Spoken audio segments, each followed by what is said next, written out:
my lord. They used to call you Bishop. I believe you're one of the kings of Africa that we have today. Maponga J, Joshua Maponga. Welcome to the Penuel Show officially. And I need to let you know, even though I wasn't planning to, that beautiful setup, by the way. Thank you. I'll have missed my media flavor. This is nice.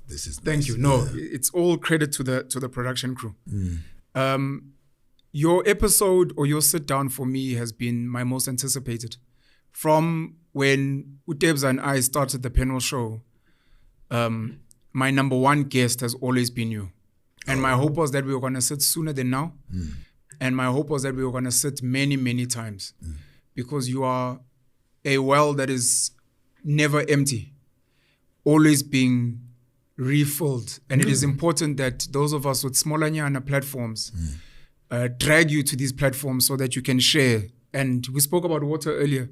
And water as many minds as possible as a farmer, as the head farmer of thought. So welcome to the Penuel Show, and I'm honored to sit with you. Okay, no, we have traveled the journey, and it's always a joy to, as geese do it when they are flying for thousands of kilometers across the skies to the Himalayas, the flamingos, thousands of kilometers to the Karus and what. It takes time, but the whole idea of flying together.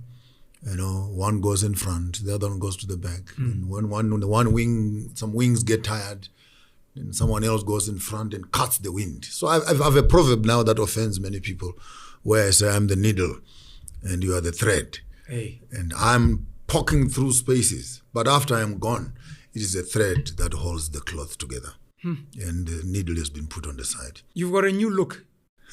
If you can please tell us about your Moses, Jesus, Solomon, Abraham. It's all in one.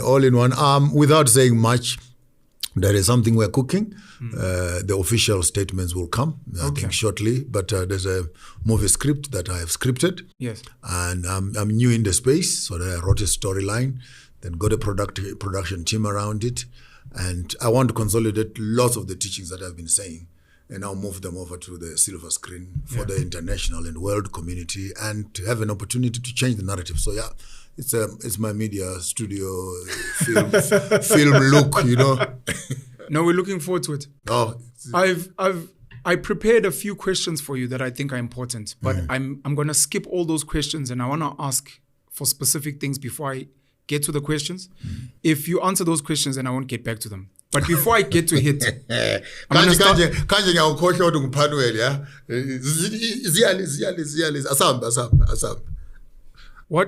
What does God look like? He looks like you. And actually, the first problem we have with this God concept, God means nothing.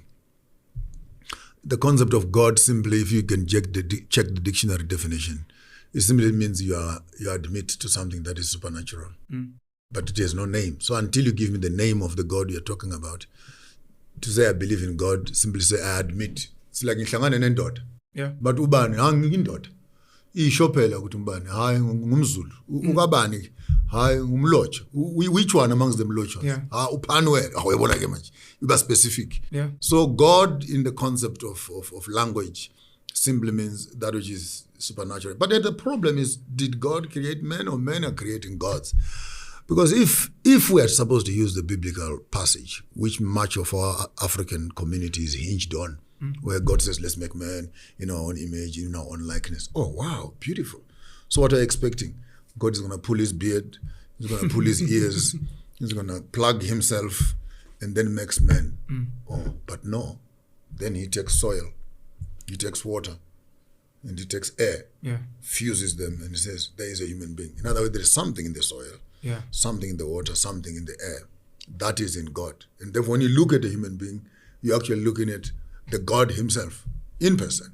Because if God wanted us to make us as he is, then we should not have been here. We should have been some spirits floating in mid-air somewhere else. So the physical nature of God is man. So therefore, if there is a God, we are God, or we are the tangible representation. We are the evidence of the unseen. You said something, and you studied theology, which makes you an expert in the field of religious studies. You said in our image. Is that what the scripture says? In our image? Yes, let's make him. Or in my image? Let's make man in our image. He makes it plural. Who is the plural? Is God not a singular? No, he's talking to his wife.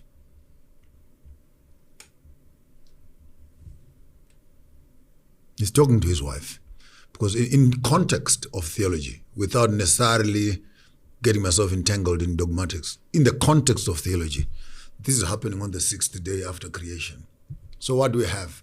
We have land, we have trees, we have seas, we have all the animals that are there. And then God said, let us make man. So translation number 1, which is the most popular one, God is talking to the other 2 to make it the Trinity. But the Bible does not mention the Trinity in that space. In my own context, let us make man in our own image. He is talking to the entire creation that is there. And then God enters his wife, who is the land. That's why the land is still here up today, Mother Africa. He goes into the ground, and from the ground extracts man. That is impregnation, that is delivery, that is literal, to use the biblical sense. So without the land, there could not be any human being. So he is addressing the land. Hence, man is younger than the land. Man is younger than the woman. Because the land is the one that gives birth to the man. So the woman that you're talking about is Eve, is actually made out of the bones. And the bones are the structures and the marrows from where we have come from, where the DNA is in, and that is land. Therefore, in my own world, it is a husband and wife creating. So it is God and the land. It is a universe and the land. And therefore, you must make the land pregnant first before you make a woman pregnant. I will always come back there. You always say that, and it's very important. Make the land pregnant first before you get to the woman. That's what God does, so you do the same. Whatever God means. But you cannot expect any production if you're not prepared to put something into it. While you're speaking about make man in our image, and you're speaking about land, I'm just thinking when you speak about impregnating, when a man decides to impregnate a woman in real time and says, let's make a child in our image, is that a godly act? It is divine. It is divine, actually. The creation of life. The creation of life, every time you hold your balls, you're holding the library of your ancestors. And your cable then connects the past, the present, and the future.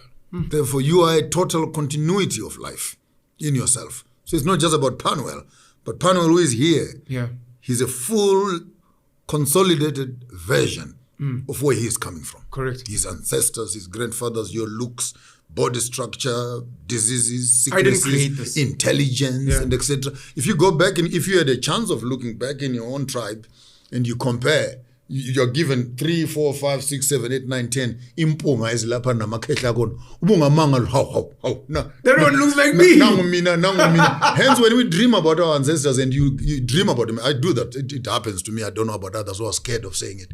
They pass my mind. They pass my dreams quite often. I have not met them, but hell no, when I see them, you're like, no, you're mine. I've never seen you. My immediate grandfather, I know him, so I would be able to identify him. But others that are older than him have appeared, and being an artist, I've been able to wake up in the morning and sketch some of those memories and preserve them in a certain way. But you, as it were, their frustrations, their anger, their intelligence, their royalty, their skills, their diseases, their stress levels, all those things are registered onto the DNA. And then we pass them on. That's why you find a small little girl, small little boy who has never seen a snake. And they see a snake. And they flip. And another boy, another girl sees a snake and goes to touch it. And then you put the two in the same room and say, what makes the difference? Why is this one scared of a snake yet they've never seen a snake? This one can hold it. It means that this one, in their family line, the trauma of some scared of water. And the child would scream for water, and another child would jump in the pool and dance. Why? In the history of that family, maybe someone drowned, maybe someone almost drowned, and that trauma was raging. We now are dealing with serious psychology. This is now to understand the human psyche. That I like this, I don't like this, I don't. No, it has nothing to do with you. It's written in your system as to what inclinations, affinities that you have, certain spaces, certain people. Even our marriages are driven on that. What is it that gets you attracted to this one? They look like who? Maybe like your mother, maybe like your aunt, maybe like what? There's an element that is in them that immediately when it manifests itself, it connects with who you are. And that's where relationships actually begin. And therefore, to understand your history, I think the biggest lesson we have been deprived of is study of self. Because when you understand yourself, you will be able to appreciate yourself and understand you. At a certain level, you're able actually to say, oh, this one is a nice one. But bipolar again. Psychology. But a person is bipolar. I hope you have not passed those doors when they say you have ADT. But it's not ADT. This is white people trying to interpret Africans. To us, who understand the library of the ancestors, these characteristics manifest themselves in your life. So in one season, Penuel is an artist. In another season, Penuel is a businessman. In another season, Penuel is an activist. In another place, Penuel is a father. And when these emotions, spirits as it were, manifest, the one where they are manifesting needs to understand and when to channel them in and when to channel them out. Because if you are not aware of what is happening to you, you might end up getting disillusioned. Of course. Because then this one appears and you don't know, what do I do in this space now? So for me, to understand exactly how your grandfather, how your grandmothers, your aunties and your uncles behaved, and what is it that tickled them. Look at this Imbongi, for example. A man can talk for an hour. Hey, Uban, what? Not written. Normal? Is that normal? When you look at those guys, I saw one this last weekend, and I actually looked at him and I said, it's impossible. Yeah. In 1,000 years, that you can remember such a history with such graphic memory. Wayala, wenza kanje. Wayala, wenza kanje. Wayala, wenza kanje. Wena kabani, wazala ngubani, wenza lokho. And you look at that, no, that's a spiritual connectivity. And the families of those that produce those, they are handed over from generation to generation. Some of us were coming from families of musicians, families of royalties. We can't help ourselves. Once in a while, these things, I play more than 15 music instruments. I'm coming from a great family of musicians, both on my father's side and on my mother's side, both in the royal house and in public life. And when I begin to do these things, I'm not doing them because I've mastered them. Yeah. It's something that is intrinsically coming out of my space, and it's coming from a beautiful space. So to be able to tap into, I'll give you a new word today, to tap into ancestral memory, you'll have hit into the hard drive of the supersonic information of your past, your present, and your future. To tap into your ancestral memory, you will have solved the problems of your immediate life. Because in that ancestral memory is your land. In that ancestral memory is your inheritance, are your skills, are your weaknesses, are your strengths, above all, your talents, and most intentionally, even your marriage circles, who must you marry, which totems, which family bloodlines go with you, your diets, it's all there. And you start off with your totem. Nina wakamlocha, awakaban. You study that thing, you'll be able to actually see. It's coded, by the way. It's coded. Me, for example, Shona, Mukanya, Wiramiti, Yasoshe, Chigaramboko, the one who sits on the stone. Chira Nawanewanji, the one who looks after other people's children. Wanamatanka Gugara, the one who sits first, then he discusses. Wachirwe Mangorana Wapfuribayo, the one who digs iron ore and forges instruments out of that. So I already have blacksmith skills that are in my hands. I just need space. Hence, I always find myself tinkering things and etc. So you study that. You have a coded blueprint of your immediate history. And the only next thing is to walk ancestral spaces where your ancestors have walked. Then you're able to unlock some of those, because your bloodline, your eyes will remember what they once saw. Your ears would remember the music that they once played. Eating that food, your taste buds is a motherboard that sends information. You must smell the head of a cow being scratched. It resurrects your entire memory. You must walk spaces and your skin will remember. And this whole body is a receptor. It's a phone that picks up signals that are coming from the past. And once you tap into those, you are able actually to begin to find out who you are and what is it that excites you. Why are you excited about this? Why not that? Why do you find it easier to deal with this and not that? And it's not nothing that you crammed and you memorize in the morning. As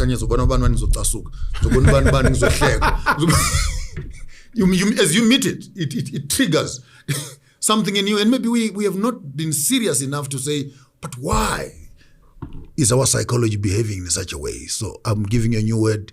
You're Ancestral. going to ancestral memory. And the statement says, tap into your ancestral memory. That's why Jesus, when Matthew, the son of Joseph, the son of Simon, son of Boaz, son of David, son of Abraham, son of Shem, son of Noah, son of Lamech, son of Enos, son of Seth, son of God. Why all these names? And then the Bartimaeus guy comes in. Jesus, Jesus, son of David, have mercy on me. Why addressing me, but you're mentioning my forefather? No, I'm going to David, because David is the same man when Saul had died. He stands up and says, is there anyone from the house of Saul that I can show mercy to? And there was a young boy by the name of Mephibosheth. And he went to the house of his own enemy and picked up that child and sat with him at his table all the days of his life. He showed mercy where he should have shown justice. And when this man wants healing, he does not tap into the personality of Jesus, but he taps into his ancestral memory. Remember what your grandfather did. Can you please do the same? If I was supposed to be a theologian. You're such a wordsmith, young charmer. And I've got so many points and I know I'm going to miss all of them. Yeah, pussy coffee up, at least totally break. So you mentioned movies. I'm sorry for going back. You mentioned movies and I want to mention a movie called Mother by one of my favorite directors, Darren Aronofsky, who plays on this concept of a God and a mother who is nature, who is the land, as you said. I think it captures that very beautifully in that concept movie, Mother. That's the first thing I want to say. The second thing I want to say, you've already jumped because I had these questions I wanted to ask, and I'm still going to hammer in on them because I think that's going to be the most important aspect of our sit down. And those questions are going to be, what must a young African child be doing today? And then we're going to go through, you've mentioned diet. We're going to go through habits. We're going to go through skills. We're going to go through those things. The last point I wanted to make, when you speak about ancestral memory, you spoke about dreams. You are an artist. You are a creator. We have suppressed... You just called me God. I have. You are a creator. I wanted you to... when I asked, what does God look like? Part of what I was hoping for was for you to say, well, you're looking at but God. You're talking to him. Boom. Yeah, you're talking to him. We suppress children's dreams. Number one, you were speaking about dreams and dreaming about our ancestors and those who came before us.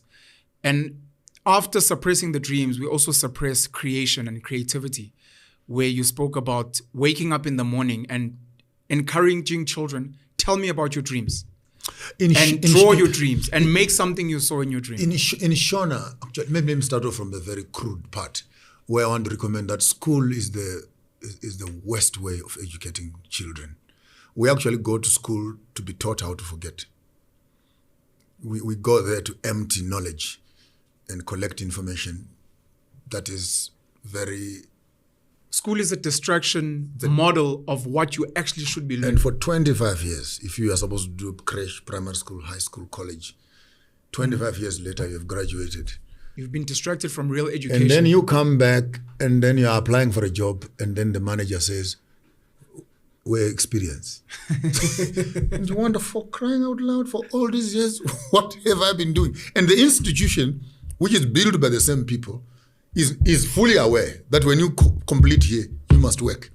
But the whole training program does not include that experience. Correct. Messes it up. In Shona culture, when we wake up in the morning, we have a word, we say, mangwanani. I hope someone on the footnotes, they'll be able to write this down. Mangwanani. Mangwanani. Now, mangwa are words. Anani, who has the words from Nani. In other words, when we sleep, we go to a world, the world of our shadows. And these shadows that we carry are our blankets. During the day, you are taller than your shadow. Only at midday are you the same height. But when you sleep at night, you and your shadow are the same height. Then that shadow hugs you. You move over from the world of the physical into the world of dreams. This is a place when you close your eyes even now. There you are. Empty space. There's no size, shape, depth. It's just the vastness of space. In this space, therefore, we press the body down during rest into a state of unconsciousness, physically.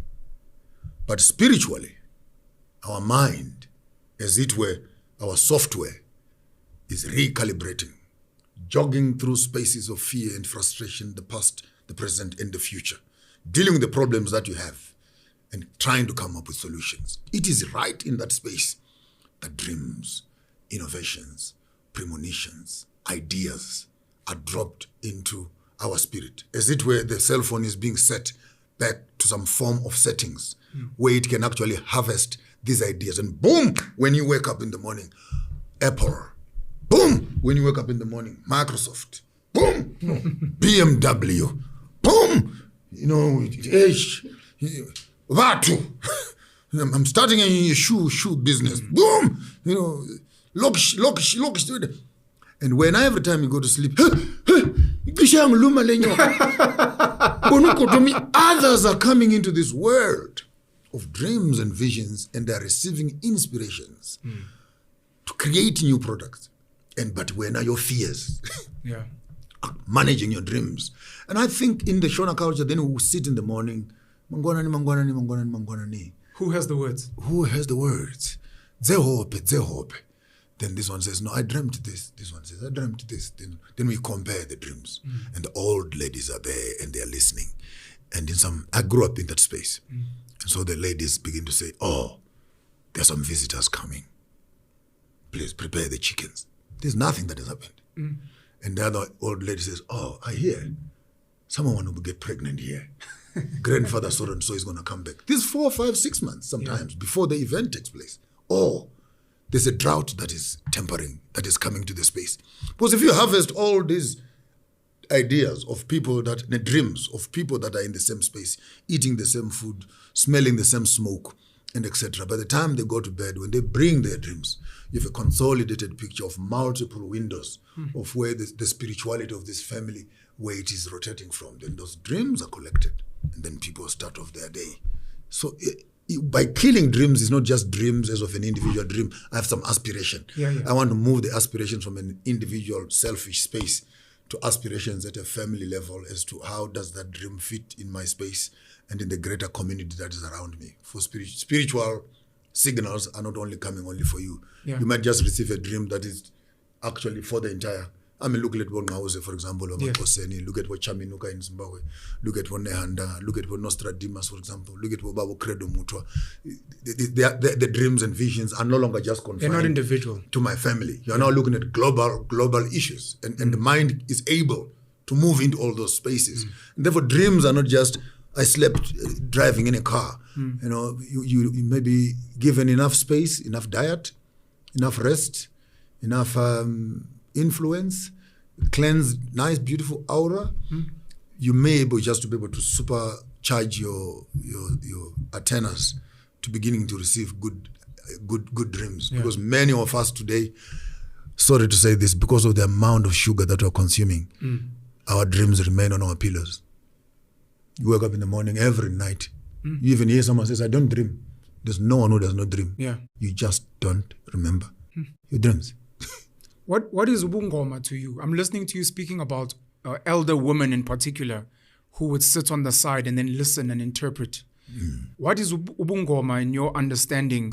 Where are we missing it? Because some of these Angoma have spoken about the power of dreams, the power of getting visions, the power of listening, and where does that fit in? See, when you come to me, you're not going to be getting a common response to these issues. You are coming to an academic space. So allow me to put structure to what even our indigenous healers are struggling to comprehend.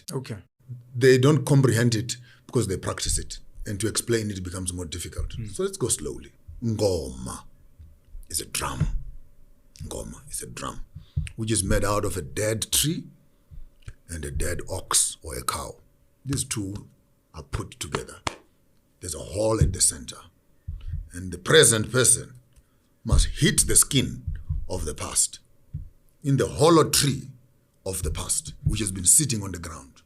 And the community can have a dance in the sound of that hole. So the first thing, ngoma, simply means ngoma. These are our mothers. We're back to Mother Nature again. Ngo dash ma ngoma. Now when you come with obu ngoma, It is the art of accessing healing through the drum. Isangoma. Sa-ngoma. It is the owner of the drum that does the healing. Umngoma is a student who is learning the art of healing. But at the center of it, Sangoma is the one who is able to heal through sound, being able to heal through music, being able to heal through quantum physics. I know your mind can take that, so I'll give you that.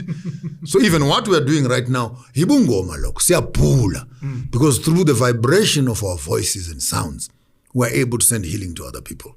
So yes, and I said the other day, I'm a Sangoma. In a truest sense that I own a drum, but also I'm able to create music and heal others through my sound. But unfortunately, from the colonial educational system, as usual, the Witchcraft Act would use derogative words to Africans. That even now, when you talk about the Sangoma, the Christian cringes under their skin. Ooh. Because all we are thinking about is Sangoma are bones and sprinkling of things and slaughtering of chickens, putting people in waters. And by the way, free information. Please, all of you who are into indigenous healing spaces, you do not conduct cleansing ceremonies during the rain season. Just use common sense. The rivers are full. It is not a time to be stepping into rivers. The rivers are cleansing themselves. Avoid going there. They will include you in the cleansing. I read the story the other year. Last year, 24 people were swept away. Baptized. Baptizing for what? Stay away. They drowned. When a woman is washing herself, stay away from the river. She's cleansing herself. That is powerful. Nature is cleaning up all the rubbish that has been accumulating, pulling peppers and stuff we've been throwing on the road and allowing nature to clean. Now you jump in there, you become part of the rubbish. So it needs a bit of intelligence also. Please, please, please, as an announcement, stay away from rivers and lakes. Avoid cleansing ceremonies during this season. It is not safe as a safety measure. I wanna make another note of another movie, Black Panther, where they took certain learnings from African spirituality and African ways of life. When you speak about remembering who you are, they play on this herb, and they call it a herb, which is very important. Called vibranium. Even Simba. Remember who you are. Yeah. That's correct. And it's almost a psychedelic. Well, white people, Western culture would call it a psychedelic. But ingesting these herbs that your ancestors ingested so that the main character, T'Challa or Chala, could evoke his father who's passed on and the people before him whose totem was the Black Panther. And we were being given clues in that movie that so many people missed while they were busy watching the action. And I hope that people go and rewatch these movies, because one of the big lines and my big takeouts in this movie is everywhere one of the characters goes, they get asked this one question, Ungubani. And so many of us are like, oh no, I'm Penuel In. No. That is actually not what we're asking. We need something deeper. Who are you? Where are you from? Who are your parents? If you wanted to mess it up right now, like in a proper philosophical conversation, I'll ask you, what's your name? What's your name? Penuel. Penuel who? Mlotshwa. Okay, just for the exercise, let me remove the Penuel. You are no longer Penuel. Who are you? You're Mlotshwa. And I remove the Mlotshwa. I say, who are you? And we start unpacking this thing. No, I'm male. No. You cannot be defined by a piece of furniture that hangs between your legs. Who are you? And keep on penning. You might end up coming into this space where you might actually say, I don't have an identity, but I'm here. So those names that you're using is what people are calling you. It's what the culture is telling you. It's what your family is telling you. And how many people have thought that they're Mlotshwa? In the meantime, they're actually No, but they Kumalo, they yeah. So and it takes one moment when your mother looks at you and says, "I Sorumchan, I had kept this information away from you." But does that reduce who you are? So surnames and these surnames and totems are roadmaps, are road signs that are leading you backwards. Yes. So that you can see the source weight. Hence the issue of the destruction of the African historical background, giving us surnames, which is a modern phenomenon in the 17th and 18th century, is totally warped because that's the European system. Correct. Prior to that, we were using totems because totems lead you to the tribe. And when you get into the tribe, you get into the library. Where, your father, yes, the aunt is this one. Yes, and your role in the royal house is this. And you started over there. The fact that you're called by this totem, you used to do this. You were playing this role in there. Then you're able actually to start penning yourself into your own history. And once you have all that in your hand, you are able to understand. We would not have a Prince Charles if there was no history. Yes. There was nothing. Otherwise, the royal house must close down. Yeah. But what is it that gives them legitimacy? It's the history. I am Charles. The history of, I am the son of. Who is the son of? Who is the son of? Now, if Africans would also have the same lineages, you may just wake up one morning and discover you don't have to bow to anybody. Why? You will finally have discovered who you are. So in these movies, like the Black Panther that you're mentioning, there are various levels of function. And I'm sorry to say this to us as Africans. We have used a colonial definition of life. You work on the five senses: sense of smell, sense of touch, hearing, taste, and feel. And we think, a human being has five senses. But what happened to premonition? What happened to deja vu? What happened to inspiration? Are these not senses? What happened to gut feeling? The contract is right. But something doesn't feel right. And you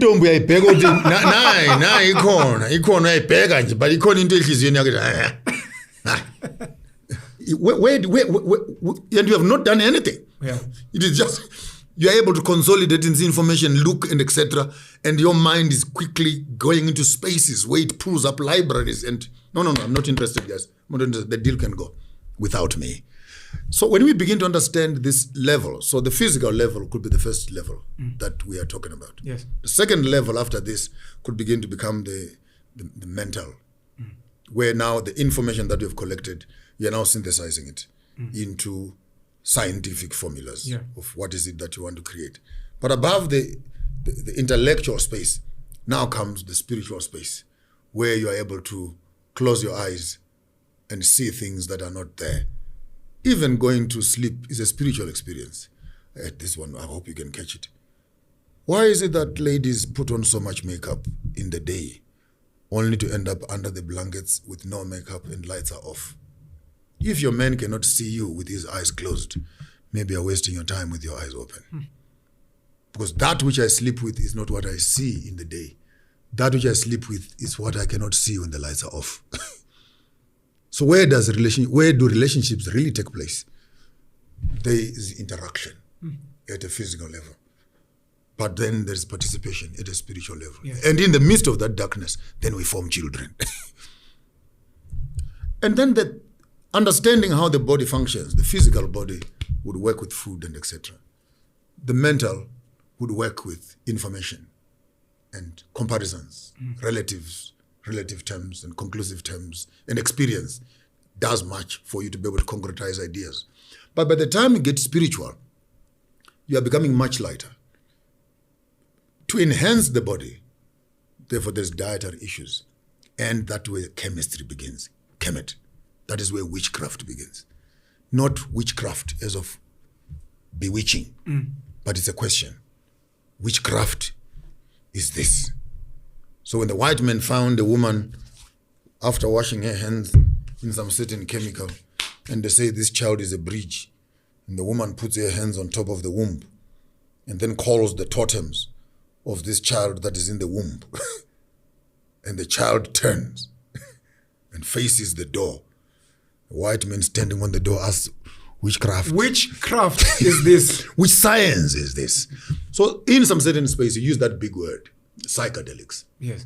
Psychedelics is it where that's where marijuana is. That's where even alcohol is. It's a psychedelic. Why? Because it alters personality. Mind-altering substance or so when you use these substances, don't use them recklessly. Yeah. Have intentions. Because sometimes you smoke marijuana and you don't have an intention for it. The amount of information that will be downloaded to your mind will cross your wires. Some people have gone mad. That is correct. They were not ready. All of a sudden, you begin to see things, you begin to hear things, everything is exaggerated, and you don't know what to do in that space. People have jumped on from buildings, ran in front of cars. What they are seeing is scary. Some see monsters. Yeah. And where are these monsters? They are all now in your space. You have invited yourself into the spiritual realm, and you do not know where you were going. You thought you were doing entertainment. That's why even alcohol, they call it spirits. Why? Why is it spirit? Because once that poison gets into your body, it's going to move your mind to another level. The question is, what do you do when you're in that level? You want to drive? No, I don't think you can drive because you're no longer seeing clearly. Yes. Do you want to have a conversation with your wife? No. You're going to become abusive. What do you want to do? Now you're drunk. You're drunk. You've taken the alcohol. Now you don't know what to do with yourself. Do you want to argue? Do you want to fight? Do you want what? So you have all these altered personalities who tamper with spiritual substances. And when they get there, they don't know what to do. Hence, drinking beer in the African context was a spiritual occasion where people would sit around traditionally. Big pot of beer is put there. Every man comes with his reed and puts it into the pot. And we sit and we're conversing. And when all of us move to a certain level of understanding, we are discussing issues that have to do with the community. And we're fixing issues, but we're all at the same pace. Now, these days, then you get mad alone. Yes. So yes, the psychedelics, we have been having them in the African culture. Into ezifana ntelezi, for example, into ezifana marijuana, for example, both for pain and for spiritual use. Yes. If you get to places like Gambia, they still use things like bwiti. You get to places like Peru, they have ayahuascas and flowers, as you mentioned in the Black Panther. And by the way, that's a beautiful one, the Black Panther. It was beautiful because they were actually accurate. They picked up the purple flower. Yes. And when you go on your chart of chakras, the purple flower is actually for the pineal gland, which is on the top side. And when you look at my head, I left it today. When you look at that head, the purple on the head represents all the foods that actually enhance the pineal gland part, the yellow, the green for the gut, the red for the blood. And so when you look at our African culture, those Zulu, Ndebele, a piece of beads, people look at them and just go, oh, just beads. Yes. But when you look at the science so therefore art and craft is the library of our ancestors. Well, that's where they wrote the books. And he who studies his culture and understands the symbols of his culture, be it in Gabon, those masks of aliens and etc., they are telling you as a community, what kind of spaces have we moved on to. You cannot just tell me someone started creating those things from nowhere. No.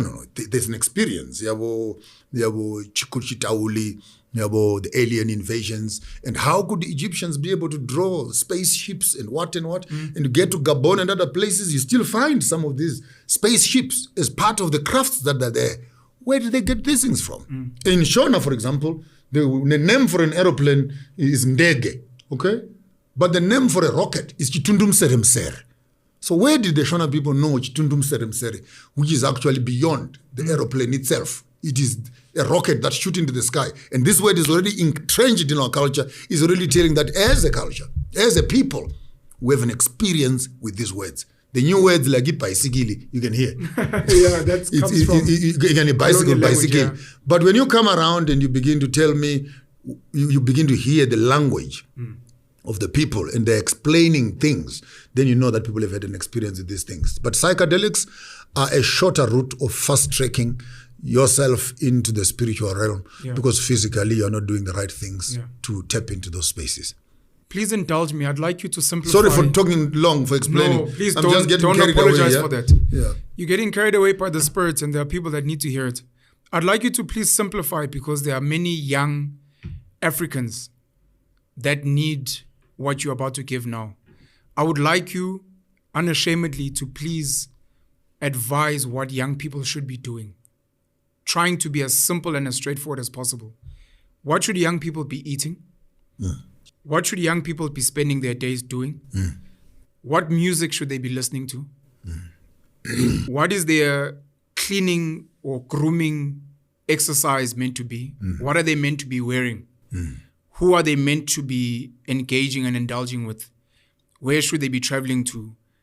what type of leaders should they be That's too many. moving towards? That's too much in one sentence. That's fine. Yeah. I can go through all of it. But let's start with something basic, like Right. what should we be eating and how should our bathing, cleaning regimens be? I'm going to use a parable, a wisdom parable. And this part, they're going to rewind it over and over again until it settles in their spirit. Yeah. Okay. We all have these gadgets we call cell phones. Yes. So while I'm talking about the cell phone, I want you to position yourself as a cell phone As the cell phone. for the purpose of the illustration. Okay. It might not be exhaustive, but I think it will carry quite a bit of content, which I want to send in a few sentences. There is a cell phone. You get a new cell phone. Immediately when you get it, it says update software. And you wonder, how do I update the software? It's a new phone. No, the date of manufacturing and the date of usage are different. Sometimes you get it a year later or 2 years later. So you need to update the cell phone just so that it can start working. There you get your cell phone, you log in your details. This is your parents logging in their details on you, naming you, you are this and this. Then it starts functioning. And as it is functioning, it starts collecting new apps onto the phone. By the time you're 21, 22, 23, in some certain cases, depending on the number of other apps that you're putting, the phone is starting to slow down. It is overloaded with music, with fashion, with influences, and etc. And you, by the time you want to send a document on WhatsApp, you must wait for 2 minutes just before it can send. You're and right. then if you are smart enough, then you must get to someone, to the cell phone shop and say, hey, the phone is crashing. Yeah. Some certain phones actually literally crash. Yeah. Boom, black, or just freezes. Then you get to a nice cell phone shop. That's where we come in, as cell phone operators and as repair kits. You know, do you have critical information on this phone? Yes. Can you back it up for me?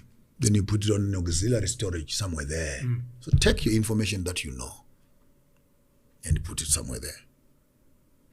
It's important to back it up, the critical information. You're going to use it as reference in some way when you need it. Take your critical pictures and your videos that you love. The rest from WhatsApp, all those videos, you can delete them. Yeah. But whatever you think, oh, my family, my wedding, put it on the side. But the whole idea is take everything that you know, put it away. Then the person says, are you happy now? Yes. Then the gentleman has something that they call resetting the phone to factory settings. Then there's that guy who appears in a small little thing going on your phone, chewing everything. Abantu baba Android. Chewing everything. Yeah, it was my Android again. And my iPhone is like. And it's interesting that they have these words like Android, which is an alien, or which is a robot, which when you look at the links of how they come up with some of these Is it names, a male? software, Is it a hardware. male robot or female robot? I saw it the other day. It said Android is a male robot. There's actually a female robot now. Very soon robots will be sleeping with each other. But that's for another day. That's for another day. So you back up everything. And now you you're resetting, you clean up formatting the phone. And by the time the phone is given back to you, it does not even know you. It needs a new password. A new username. You need to re-enter your emails. You need to re-download your Facebooks and your Twitters and your WhatsApps and etc. and start introducing yourself to yourself. Beautiful as that it may be, then it must have enough power. Beautiful. Then it must have the right SIM card. Beautiful. Then it must have the right signal. And there you are, starting afresh on a new phone. A rebirth. The problem we have as young people is not even about what they must drink, what they must eat, and what they must listen to, and all those things. Beautiful as they are. But I don't think the young people actually have understood the beauty of knowing that they are working with clutter. Serious clutter. The reason of their dysfunction is they are running on softwares and apps that are not applicable. They are running on the street life of New York. They are running on the KFC kind of a diet. They're running on a Paris kind of dressing. They're running on the fashion world, the entertainment space. They are big supporters of Manchester and Chelsea. Their whole houses full of t-shirts and etc. And their world of imagination is already populated with these images. And that is their world where they are now surviving in. They already have their selection of drinks. I drink cognac, I drink whiskey, I'm a savannah person, I'm a Hansa, I'm what, and I listen to this kind of music, I dress up from Gucci, I drive only this, I do this. So you have all this clutter that is around you. So what must they do first? Back up what you want and put it on the corner. Go and read the book, The Monk Who Sold His Ferrari. Robin Sharma. And understand sometimes it's important just to close down. Walk back on your ancestral ground. Simplify life. Stop eating too much meat. Cut out sugar from your diet. Reduce milk, sugar, and salt. Go on a pure vegetarian diet for some time. Detox your bodies. Don't eat anything after 4 in the afternoon. Keep your stomach empty. Many of our stomachs, the bigger they become, the more stressed they are. Because there's no rest. Body's constantly hard at work. Pumping food, compressing, crushing. And remember again, the human body works like that. I wish I was a doctor. I wanted to become a doctor when I was young, but my father pushed me somewhere else. Then all the blood that is in the brain, once there is food, it all has to go there. That's why we sleep after we've eaten. Because we can't think. The mind needs a rest because the stomach is busy. But when you go to bed, you want all the blood back in the space. So detox, this whole thing of eating 3 times a day, it's an economic fallacy. 1 meal a day is enough. Reduce your food, increase your water. And don't just drink water, eat your water. This eating fruits and vegetables that have lots of water. Because that water from oranges, mangoes, cucumbers, and etc., it's already coming with nutrients that you need. And these nutrients are coming from the ground where your ancestors are buried. Hey, this is getting deeper now. I'm hearing something there. And my totem is Soshe, which are the ants, which dismantle the human bodies and put them into the ground. And when these nutrients go back into the ground, coming back into trees as fruits and vegetables, and we're eating this thing, maybe we don't understand life actually as to what interconnectedness, the ecological intelligence that we need to know why must we eat this and not eat that. So plastic foods, they've never given us value. But real foods, there's a group I belong to right now where doctors and researchers are finding out that we've been lied to all along that there are viruses that are in the world out there. What they find are synthetic bodies that are not able to digest and work with what is being given. Because ultimately, nature itself knows itself. Yes. And nature can digest itself. Nature can work with itself. That's why when a young child is born in the village, we put them in a nice big dish. 3-4 months later, we tell the young boy, run to the river. Goes to the river, collects the mud from the corner of the river, sideline, that mud, mishmash, puts it into the dish. Go to the kraal, go and collect some cow dung, fresh one, come and put it into the dish. Pick up some chicken droppings, put it into the thing. Get to the bush, get some few shrubs, put them into the thing. Nothing, no witchcraft. Just take the environment which this child will be living in and make that ugly concoction in that thing. We take a young baby and we dump them in that thing for about an hour or 2 hours. Introducing them to the environment. Then we clean them up. This child will go and drink that water in that river. He will eat these chickens. He will eat this. And they'll get a fever, of course, because that's vaccination in our African context. Yes. You come around and tell me that vaccinate. No, we don't. COVID, we did not need to have masks. We all need to breathe from each other and introduce our bodies to the very virus that says will kill us. That's how we've been coping all along. That's why Africans were not dying. And about Bill Gates was shocked. Bugger off, man, mask for what? You tell me, I was laughing the other day when COVID started. And my wife is very sensitive with bacteria. I came home and they were all spray, sanitize everything. Then I laughed before I went to bed. I said, so do you have a spray for me also? Because I'm also... Because it looked like I now needed a diver's suit. Yes. To cover the whole me and just leave a small, of course, and then let me go too far. Jeez, wow, okay, no. Okay, no, we went too far. It can't work. It can't work. If it is my grandmother, when someone had measles, that measles, yes, she would take all of us. Bring you all together. No, put in the same blanket. then all of us must suffer that thing once and for all. And there are people that do that with flu now. The first child that gets sick must come and engage with all the other kids. And we put that big stone, put all that thing, water, and we all cover in that blanket. We have been doing this for the longest of time. So for me, young Africans, maybe our obsession, but I don't blame you. As parents, we send you to Caesar, and you came back as Romans. So there's no way we can expect some of this knowledge that we have to make sense to you. Because when you look at it, it's hygiene issues. It is no. A child must crawl on the ground and eat the dust. Yes. They must drop their food and pick it up and eat it. Correct. And in my culture, when we traveled, my grandmother, we get to a new place. My grandmother would say, "Touch the ground." I'm telling my body that I'm now in a different space. Yes. And my body is already able to and these are beautiful germs, as it were, that included in our narrative as Africans. And to be able to transmit that to the young generation, I think it's wealth and treasure that will preserve us as a people. I want to reference James Cameron's Avatar when you were speaking about connecting with nature and knowing what to eat. And other people would tell you that our bodies were designed to eat according to season. And one of the mistakes that we make, we want to eat foods that are out of season. Meanwhile, nature is telling us this is what you should be eating. It's winter, I will produce the oranges and the nachos. It is summer, I will produce the bananas, etc. And we kind of go against that. And even our own bodies trying to... They're shocked. They're shocked. They don't know what they're doing. They're shocked. I cannot add more on that.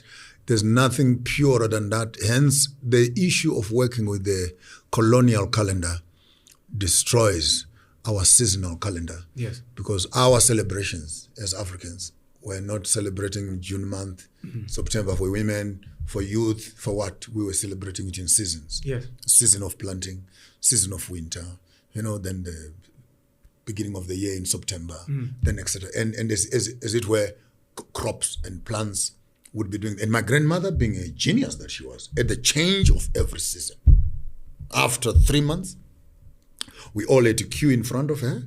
She will have a bag of beautifully roasted nuts, and we were not allowed to eat too many nuts then. I only understand now why she did not allow us to do that. So only then, when we knew that we were supposed to collect a handful of nuts, roasted and beautiful, but she'll have a cup in her hand, and she had aloe in her hand, and psh, here's your glass, don't go away, sit there, you drink it. Next one. And then you eat some nuts. For the next 1 day or 2 days, your system will clean itself in a way that you don't understand. But it was smart because you were saying the food of this season. It's over. Then drain the system. We're getting rid of the old fashion. The season is over. Get rid of this winter clothing now for summer, but we need to get rid of it. I don't remember any one of us going to sleep in a hospital. Any one of us. And the first call of any disease and sickness is our gut. It is our first brain. So young people, look after yourselves, and if it were possible, don't water too much grass around your houses. Create some gardens. It's nothing much. So go get some spinach, some few tomatoes in your backyard. If you don't have that, get some old trays and your bottles of Coca-Cola, 2 liters that you have finished. Plant some seeds in there. Yes. Eat some fresh herbs. Do some fruit mixing, some spinach and whatever. Make your own concoction. The very same stuff you're buying in Rosebank in Sandton for 25, 35. You can do your own ginger and lemon and garlic and cinnamon and keep your body healthy. You are a farmer of thought. You believe in indigenous systems. The indigenous systems is something we need to create. You spoke about sending our children to Caesar and them coming back as Romans. And I think this is why I'm asking you, because I identify you as a Caesar. And I'm saying the indigenous African systems that you have, the answers, because one of them, from what I'm hearing, is obviously the gut. Not eating after 4, which is interesting. Not eating 3 meals. That is capitalism and overconsumption. Detoxification, minimalism. Both here and here. The detoxification must not just be physical. How do we clean the mind? So in terms of the body, there's fasting, there's intermittent fasting. In terms of the mind, especially because of this gadget here, which has got so much stuff, how do we fast? Do we put it away? Do we go away? Do we do like the Indian gurus? And maybe once a week, once a month, go be by yourself. I think in the Jewish community, I've heard some of the people on Saturdays, they switch off their phones and they're unavailable. So do we fast from human beings, from gadgets, from TV? Do what works for you. But for me, sometimes I could put this thing away for a week or 2 weeks and walk away because I want to hear myself think. Yeah. I don't want to hear suggestions. I'm tired of, you wake up in the morning. And by the way, this whole thing of our young ladies also, I've never seen so much nyash in my life. So much what? Nyash in my life. I mean, I'm here. I'm a whole bishop here. And I immediately open up my phone, whether it's in TikTok or Instagram, the first thing I see is all this. Bums! And I'm saying, myself, guys, no. An influx of bums. But I can't stop. I can't stop them because we're in the same space, as it were. But, and I would feel sometimes maybe I've consumed too much of this. So I would, there's a small little button on the side of your phone, on the top. If you just press that button long enough, those nyash stop playing. They disappear. They just disappear for some time. And you put it somewhere there, and you go and get your True Pep phone for $150, which you can just call your wife and your children and find out everything else is fine. So mental diet, that includes your TVs. You can still use your TVs and etc., but go for something natural. Go for natural stuff. National Geographic, History Channel. That home thing you're talking about. Yes. Learn about other people and etc. So mental rest, emotional rest, make emotional fasts. Make peace with other people. Where you have wronged, sit down one day and find out how many enemies do I have and what have I done to create those enemies, and intentionally take some time, send texts, pay debts. Even if you cannot pay some of those debts, write a message. I am still aware that I owe you. My brother, my sister, be patient with me. I will sort, so that it also, because these things build up stress and tensions. Correct. in your system, and while you're there, you're already living on the edge. So you mentally you relax, emotionally you relax, physically you relax. Then only at that space can you spiritually now move into a space where you want to interact and align the body totally. And I think all religions, be it Christianity, be it Islam, the whole pilgrim age story to Mecca, it's not meant for anything else except just to focus the Muslim mind to the black stone and leave everything else behind and walk around as a group and do some chants around the group. For the moment, you are not yourself. Yes. You are a group of an army that is fighting the wars of Allah. Allah Akbar. You know, you are all in one space. Christians, go to Rome, go to camp meetings, go to retreats, go to what? Trying to do the Buddhists, go to the mountains. Yes. But at the end of the day, the secret is they're trying to quieten the mind. But in the African space, our expression is different. It's the sound of the drum. It is the dance. It is the stomping of the ground. It is the sweat. And imagine when you are stomping on the ground, the stresses that you are letting go of your system. It's not just an exercise, but literally the whole body is beginning to get a vibration around where I am and where I am coming from. And in some certain cases, in the moments of those dances, your kundalinis begin to arise from the lower part into the space of the spirit. And other people have been able to translate, transform, transport themselves into spiritual realms during some of those dances. And the drum must be loud enough so that it blocks away all other patterns of thinking. There's no way you can think when the drum is playing. Boom, boom, boom, boom. And the syncopation, you're trying to think, where is my rent, where is my what? And your mind is telling you, not now. Not now. And the minds of the community are channeled into a certain common space where in there, when you come back later, you're tired and you can rest and sleep and find that spiritual comfort that we find. So it's different ways. What is that music? Amapiano? House? Anything with a natural drum? Again, let's be objective. It is young people of the modern day trying to translate the same song. It is the same music.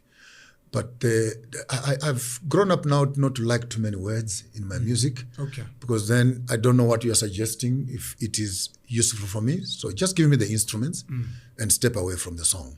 Allow me to think what I want. Don't recommend, hey, I want to F you up. Hey, your mother is this. Hey, what, and mean. And then you're preaching at me again. I'm coming from the religious space. I think I've heard enough sermons to last me for a lifetime. Yeah. Now I want to sit down and think. So select music that allows you to think. Yes.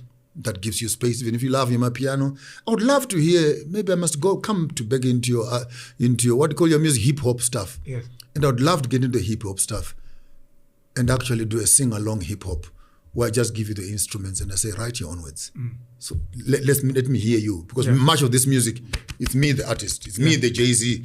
It's me, the Tupac. It's me, the P. Diddy, telling you what I want to tell you and telling you about my experience, man. 50 cents, I'm telling, man, I got 50 shots in my body, man. Jesus died only with 3 nails. So maybe we allow your mind to think. And I get discouraged these days. Maybe it's old age also. I sit around many circles and I hear young people fighting with me and say, no, I think.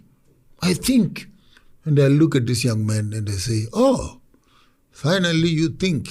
Okay, tell me what you think. Then as they start talking, I can tell, okay, that's Isaac Newton. Yes. That is the church perspective. Yes. Yeah, that's an Islamic quotation.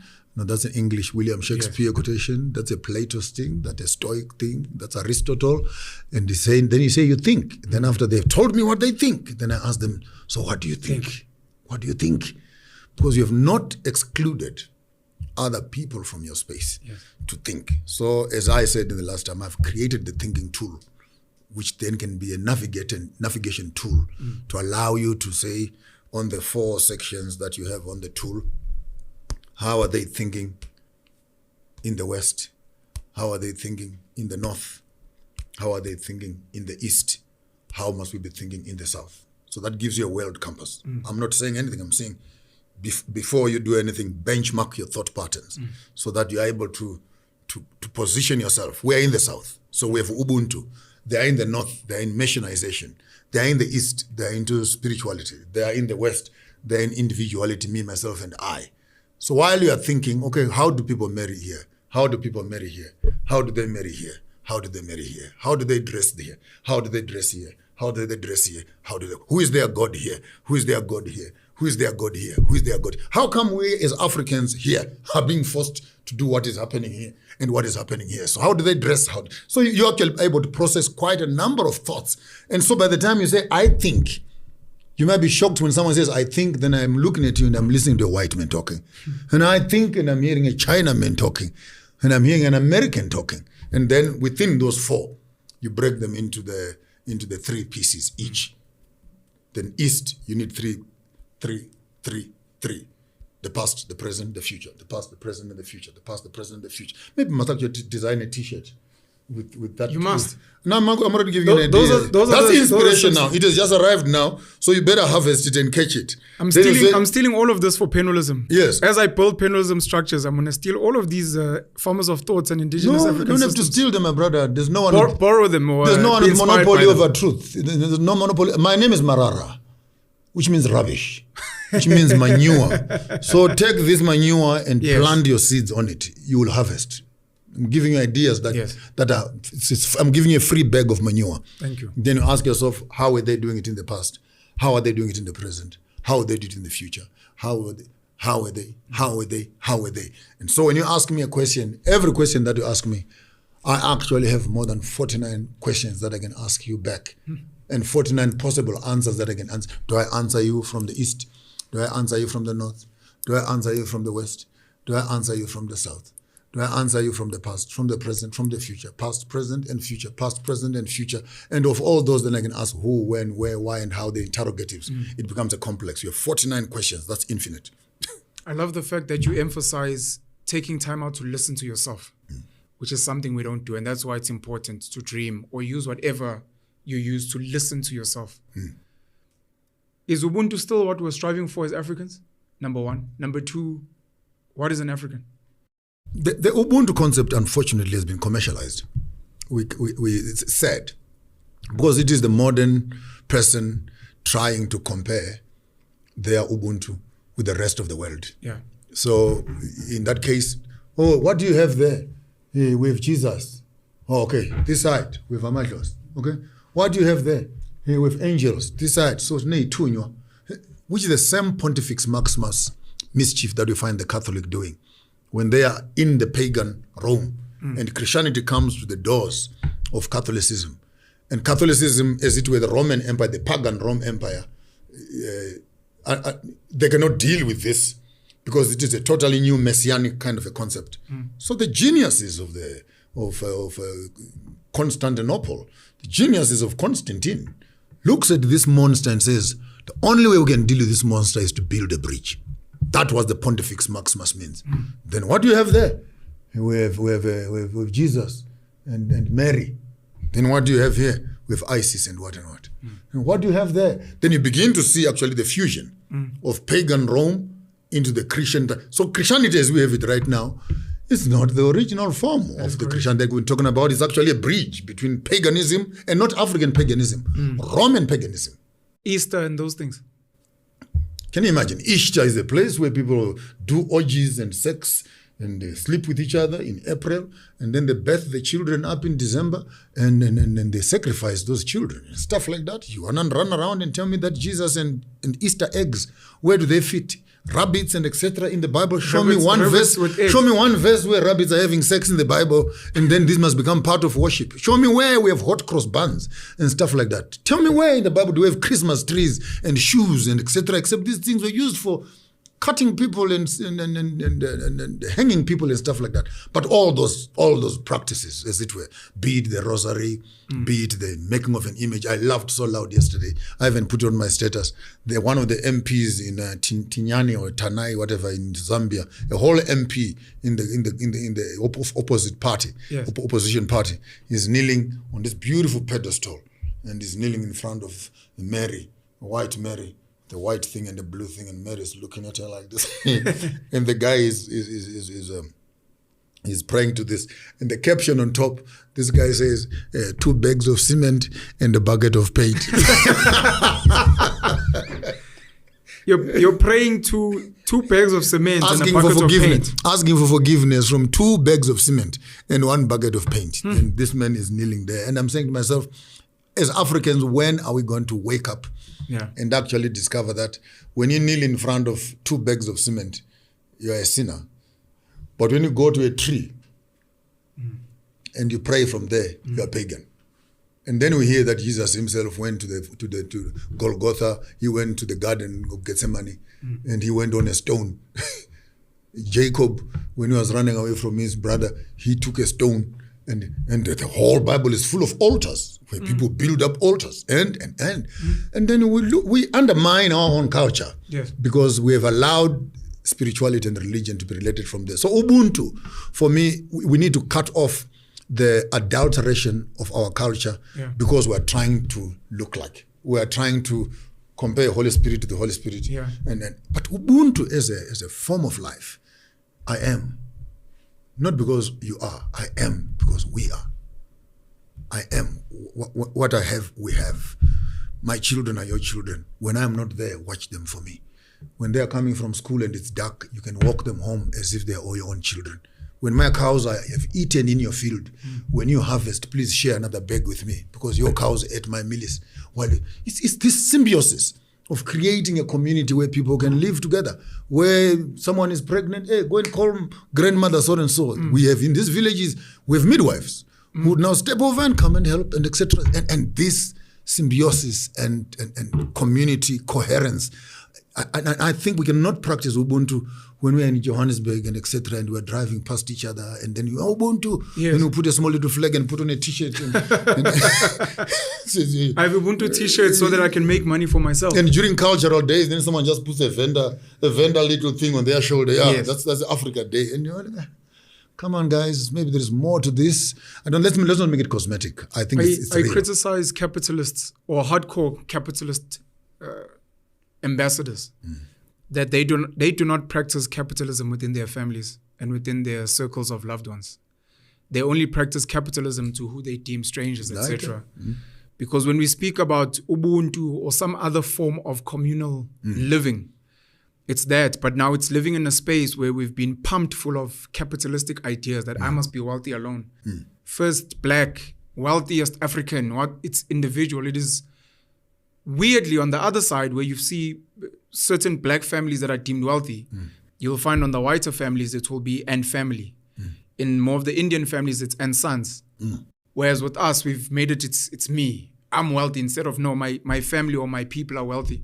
But how with capitalism? How good is your money as a wealthy black man when the clinic where your mother and father are collecting their tablets is not fixed? and you are drinking bottles of cognac in Sandton. How good is that? Because you're going to be called for a funeral in a few days. So I respect Jacob Zuma much more than I respect the other presidents. And next to Jacob Zuma, I have some respect for Madiba. The rest I can't mention for religious reasons. I mention so why? Because Zuma has got a home. Would rather be spending time arguing as to why did Jacob Zuma build a freeway to Nkandla and create a community and build a home. Madiba built himself a house in Mutata. Whether he built it or other people built it for him, I don't know. My honorable friend, Elder Mbeki, Mutante, and Ramaphosa, I don't know in the whole country here whether their wealth can be felt by the communities that are around them. All we hear is Lipalale, 20 million for a buffalo, and all these things that we cannot touch that. So communism, as if rightly put it, the proper communist is at the core of his family, is Ubuntu. He will create something that himself, his wife, and his children, and is building generational wealth for his family. So the capitalists will abuse everybody else, but secure their own circles. Correct. And if we could practice capitalism at that, we'll have reached the zenith of what Donald Trump was saying when he says Africa is a whore. Okay, I can't mention I'll say it. It's a shithole. Yeah. And when you say that, Trump is saying America comes first. Bugger everybody else in the world. Yes. We don't care about Iran. We don't care about Iraq, Saudi Arabia, and North Korea. My agenda as the president is to make sure that America comes up. America must be great again. That's it.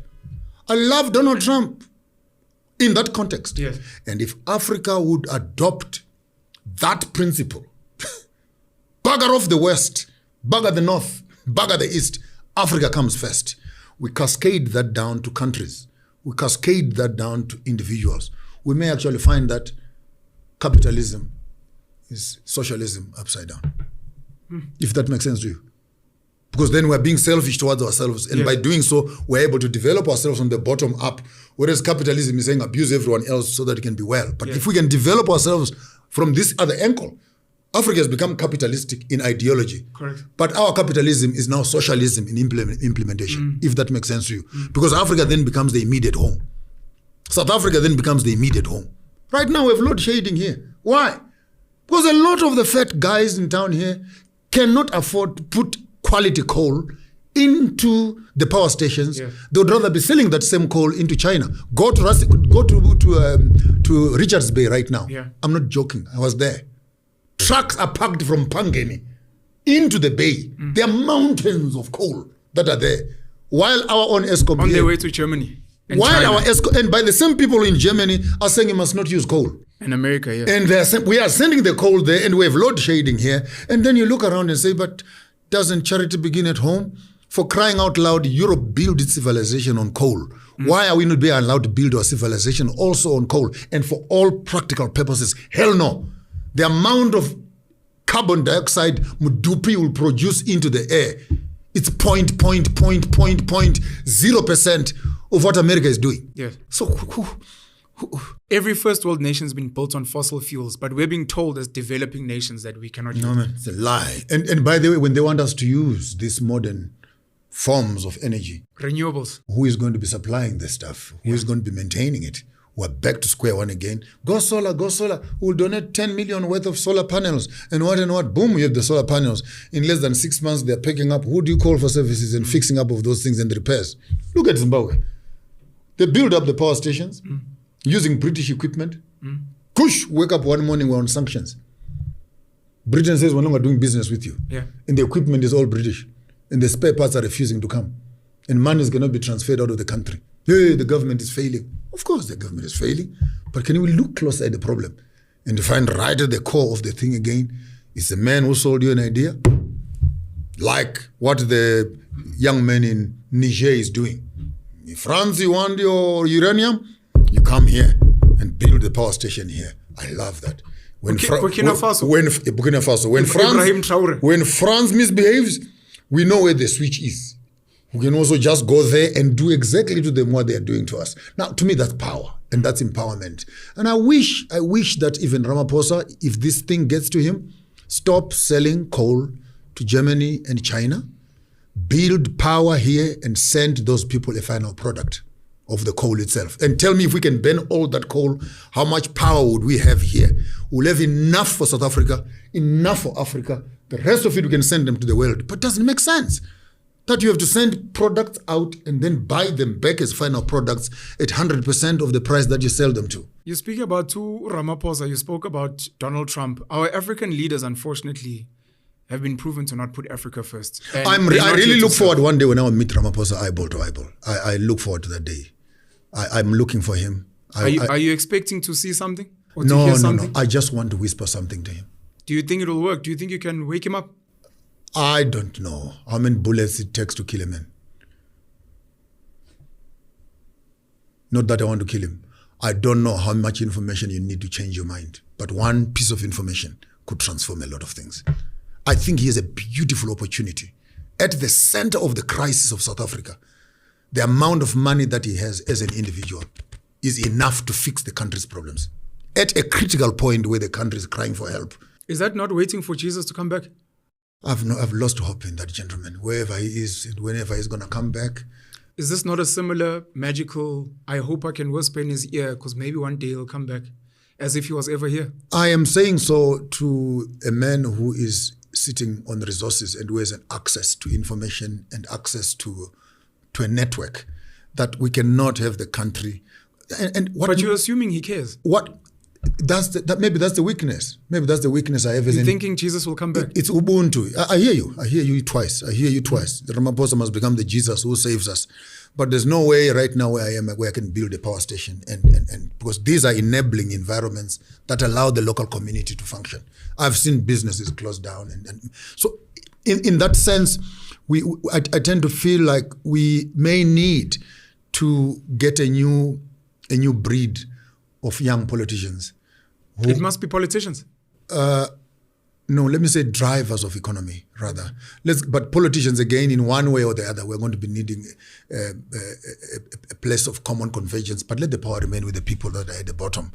But right now, I'm just focusing, maybe I don't apply my mind much to what you're saying, but right now, just focusing at one problem that we have. I would not mind if Ramaphosa and his friends, Ramaphosa and Pravin, with all due respect, just take your money, go to Stellenbosch, speak to Rupert and Oppenheimer, buy Eskom out, own it, but allow people to have services. Because that's already what you guys want. So that's what you want. Just get it done with. Get it done with. But let's. You want the South African Airways? Just buy the thing and put the aeroplanes back on the road. Let people work. You want Transnet? Sell it to Glencoe. It's fine, but just serve the people. You will go to meet Malema in court and discuss why you did it and how you did it. That's a conversation for another day. But you cannot squeeze people. Right now you're throttling the people and they can't breathe. And this is how you make people revolt.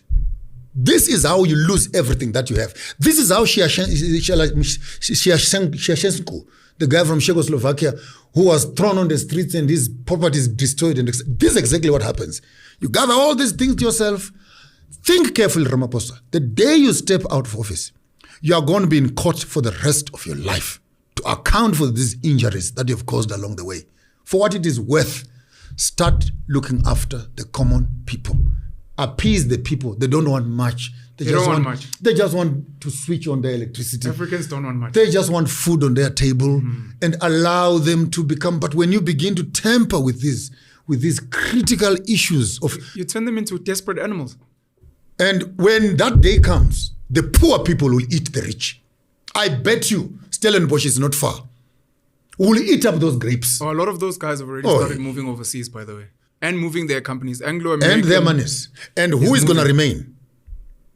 Ramaphosa will remain dealing with this mess post his presidential term. He might leave, but people will bring him back. We can access people now. Jacob Zuma, they brought him back from Russia, is it? They wanted him back here. And with the democracy that you have in South Africa, I am saying this ahead, and I want you to cut this clip and put it on standby for the next 1 year. You will come back and revisit this clip word for word. If Jacob Zuma took those few years in court, we're going to be seeing something very interesting on Ramaphosa. Because when we start with Ramaphosa, it's going to start way back where it's uncomfortable. We're going to start off with Rustenbeck, which has been put on reps right now for managing the anger of the people. We're going to be dealing with all these issues of business deals. I mean, how do you... Pravin has got 52 companies. 52 companies. Shareholding in all of them. Pushing business tenders into those. I've never seen Pravin appearing in court. These are businesses that compete with the state having to supply. No, those masses. businesses are the state. Those businesses are delivering what the state needs. He's an arm. He's in parliament. And who talks about it? He's untouchable.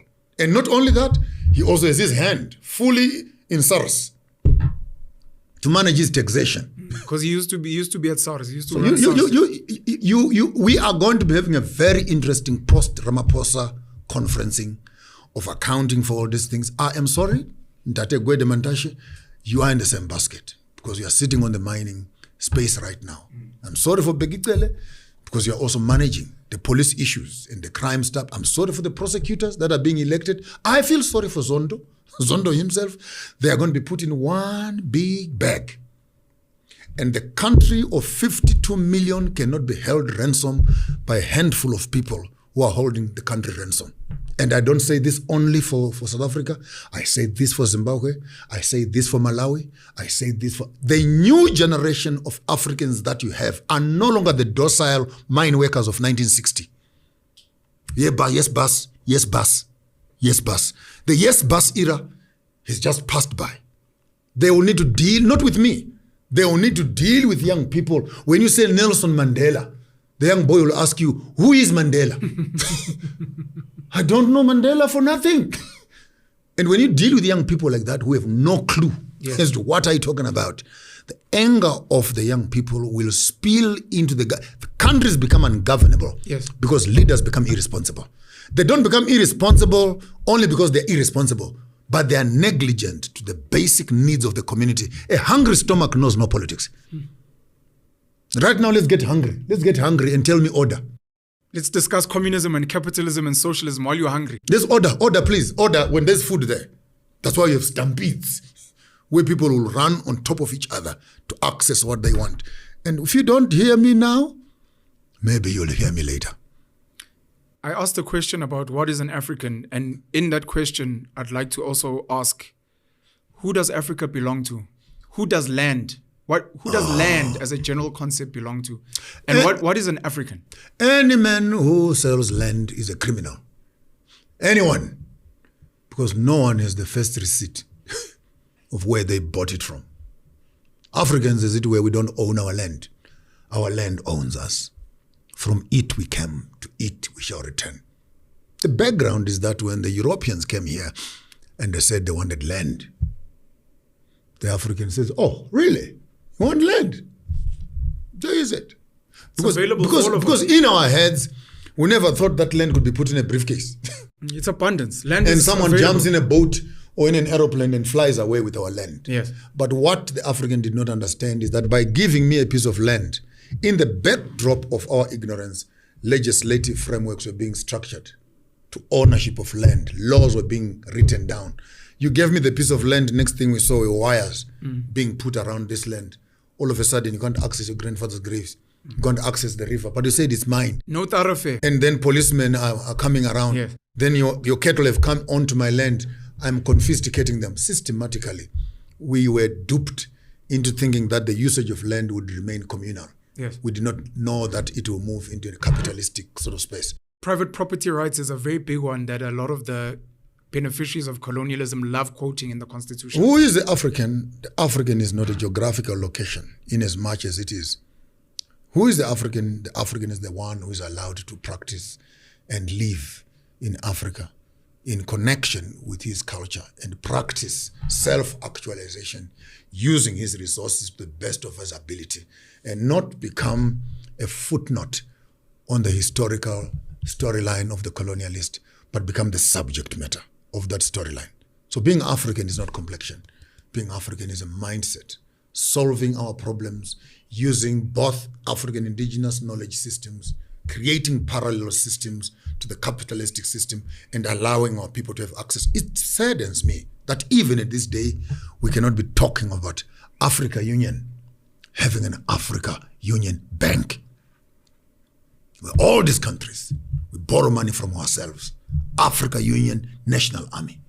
Silence the genocide in Congo, which is going on as I'm talking to you right now. That is correct. You know, silencing all these wars that are happening. Protecting Somalia, our borders. Ethiopia, Cameroon, Congo. deaths, Africa- Sudan. Africa is in flames. And Constantly. People are taking pictures with Xi Jinping. People are taking pictures with... we are talking about BRICS. Here, They're BRICS. visiting leaders of Russia and Ukraine. BRICS, this BRICS my foot.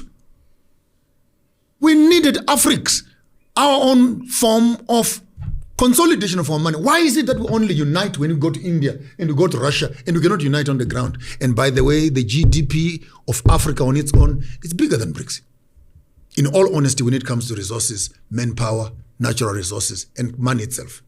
So again, we need our national army. We need to supervise our borders, our own aviation. We need to consolidate our educational system. I don't know these guys who are running these systems, if they need to come to, let me be arrogant. They need to come to me for school. I know that sounds very arrogant. They need to come for school and we can come with just a 5-year plan. I hear the Africa Union story. I hear the whole Pan-African story. But something that is lacking is the how part. What is it that Africa Union must do? We need a bank, we need an army, we need education. If we, for example, just remove the borders only, I did a research the other day, $3 billion will start running from border to border on the African continent for free, just by doing policy change. I'm not saying... Not removing the borders, but Don't remove changing the the borders. policies for free trade. Just allow Africans to move goods. Those who want pounded yam from Uganda, the Ugandans here can simply make a call to Uganda and say, hey, please Buy it, sell it, let's move. bring pounded yam, and the truck can drive with pounded yam. Yes. And those who want fufu from Nigeria, fly it in. We can eat our fufu here. And those who want stuff from South Africa, just by opening borders only, without killing passports, just open the trade between borders. But all these tariffs, and by the way, this is what annoys me, Penuel. This is what annoys me, ticks me off. That we have politicians who get into power, but they don't understand the monster called the government and colonial policies that run the government, which includes immigration, business, ownership. Right now, trying to open a bank. You are coming from the banking sector, I'm glad. Trying to open a bank, you'll need to fill in forms from here to Palaburwa. You need Many have tried and failed in real time. backup system, you need monies, you need guarantees, you need sureties, you need 260 million. which they know you won't have anywhere. Correct. But here's Capitec.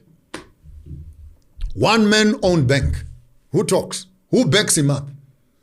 But we understand. Here's RNB, First National Bank, owned by an individual. What about Time Bank? Here we go. Black Bank. But who talks about it? Is Time Bank a black bank? I'm chewing my words because you know exactly why I'm chewing my words. Because black banks for me are black owned, black shareholder, black empowering. They invest in And black spaces. if Time Bank is a black bank right now, blacks should be queuing there to go and open up accounts and function and run businesses. And again, when you open up these black banks, as you said, I don't want it to become a black bank.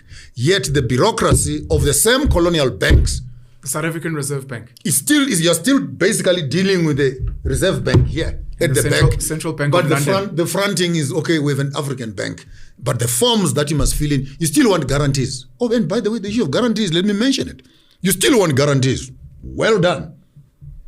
But you know that communal land and traditional land is not part. It's not insurable. And you cannot use it as surety when you come to a loan. So by saying you want sureties, what are you talking about?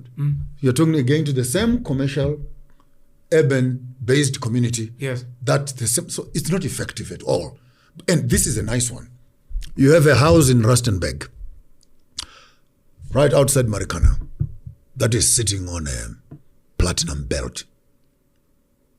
It's got these 2, 3, 4, 5 hectares. And underneath that house is maybe 50, 60, maybe 80, 100 million worth of platinum. Dollars. In dollars. You have a house that is in Senton that is sitting on top of a sewage pipe. And there's nothing underneath. The man sitting on a sewage pipe can walk up to Standard Bank and get a 10 million rand loan. The man sitting on a $60 million resource cannot pick up his asset and walk up to Standard Bank and get at least 12 million to start a mining project on his own plot. And you call that is empowerment? Who does land belong to? Land belongs to itself. Land belongs to those that it produces. In reality today? Because of the colonial judiciary structures, land belongs to the one who has the piece of paper, which he also stole from the one who stole, from the one who said he bought it. Ultimately, land belongs to the chief who gave this one and signed a treaty with the grandfather that you can use the land. But land belongs to the people. Not those that have come to live in it. No, land belongs to the people. The whole of Gauteng, and by the way, all these municipalities are crime scenes, including the government, because you're collecting taxes from the land that doesn't belong to you. Gauteng belongs to, Pretoria belongs to KwaNdebele, Swaziland and Mpumalanga belongs to, Bloemfontein belongs to, Rustenburg and etc. belongs to. And when you look around these chiefs, and I think you need to study very carefully the Royal Mafokeng house and the model that they've created. That should be the right model. Right now, if Royal Mafokeng, I think the last time I checked it, they're sitting about 47, 48 million. If billion, I can't remember. I think it's billions. The Royal Mafokeng have done really well with platinum. And with 48 billion, and if you can circle where Royal Mafokeng is, if I was Ramaphosa, must be the first Orania. That if you can approve Orania, where whites are still raising the Afrikaner flag, Royal Mafokeng right now, all those beautiful roads in Rustenburg, you see that crocodile? Those are their roads. The Kwena people. If right now, this is me talking, if I had power, I would take the budget that we have for that province, for Royal Mafokeng area, and I will extract that whole budget and put it on the 48 billion that Royal Mafokeng has already, and allow that kind of an space to say, can you do your school? Can you do your hospitals? Can you do what? And ANC needs to answer to itself one day for destroying the legacy of Mangope and what he had done in the Rustenburg area. The amount of infrastructure. I went to Uli Hurutse the other day. A friend of mine lost a mother. We went there. I'm not lying to you. I must take you there one day. We sat in a theater, which has a basement where the band sits, auditorium, the acoustics in that place, madness.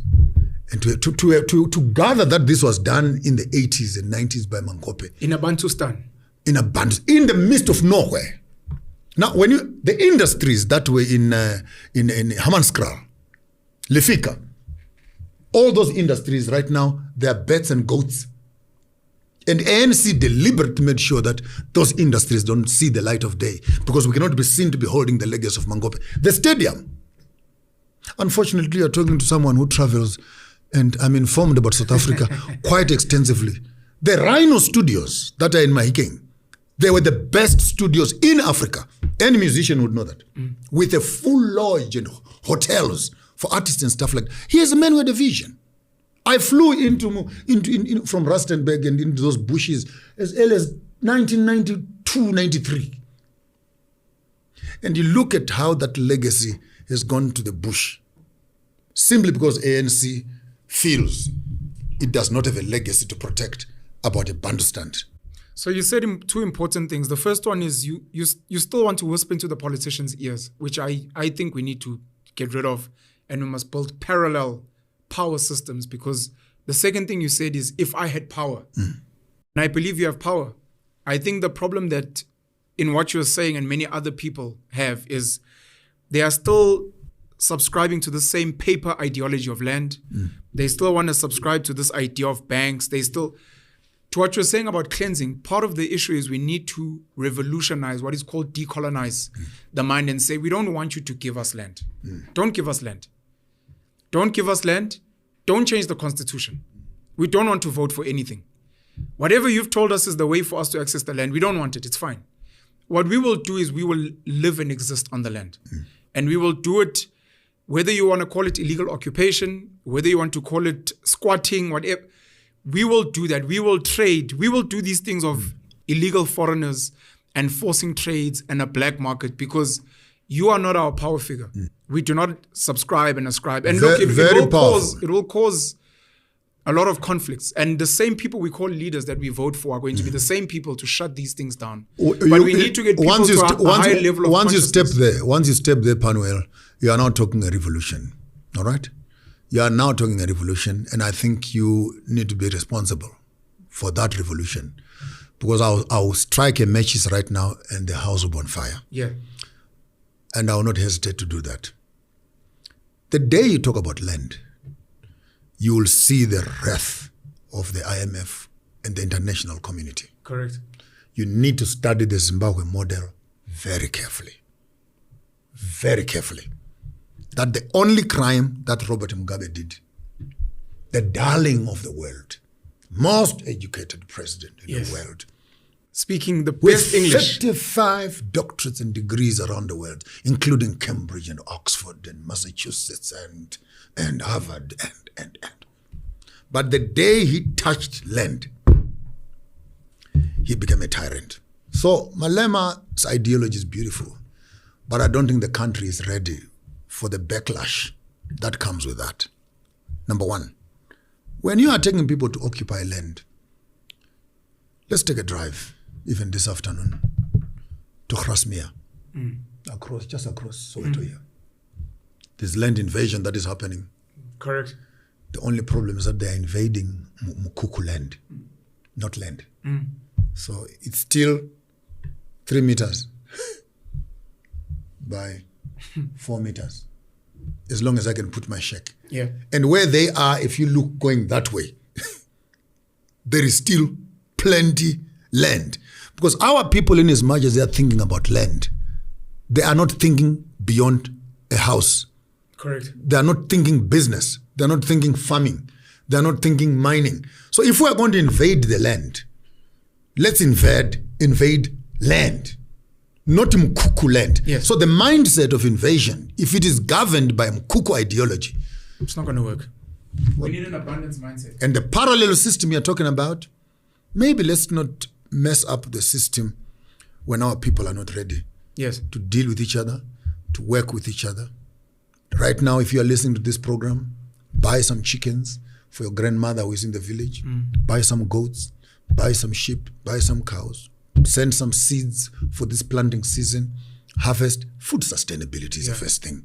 And let the market start. And when this one has got 100 goats, 10 goats, 15 goats, create markets around that. Feed those goats into the butcheries. But you're full. See, it's a beautiful part. You're full. Now we know that in this region here, there are plenty goats and sheep. That economy can translate itself into a bank.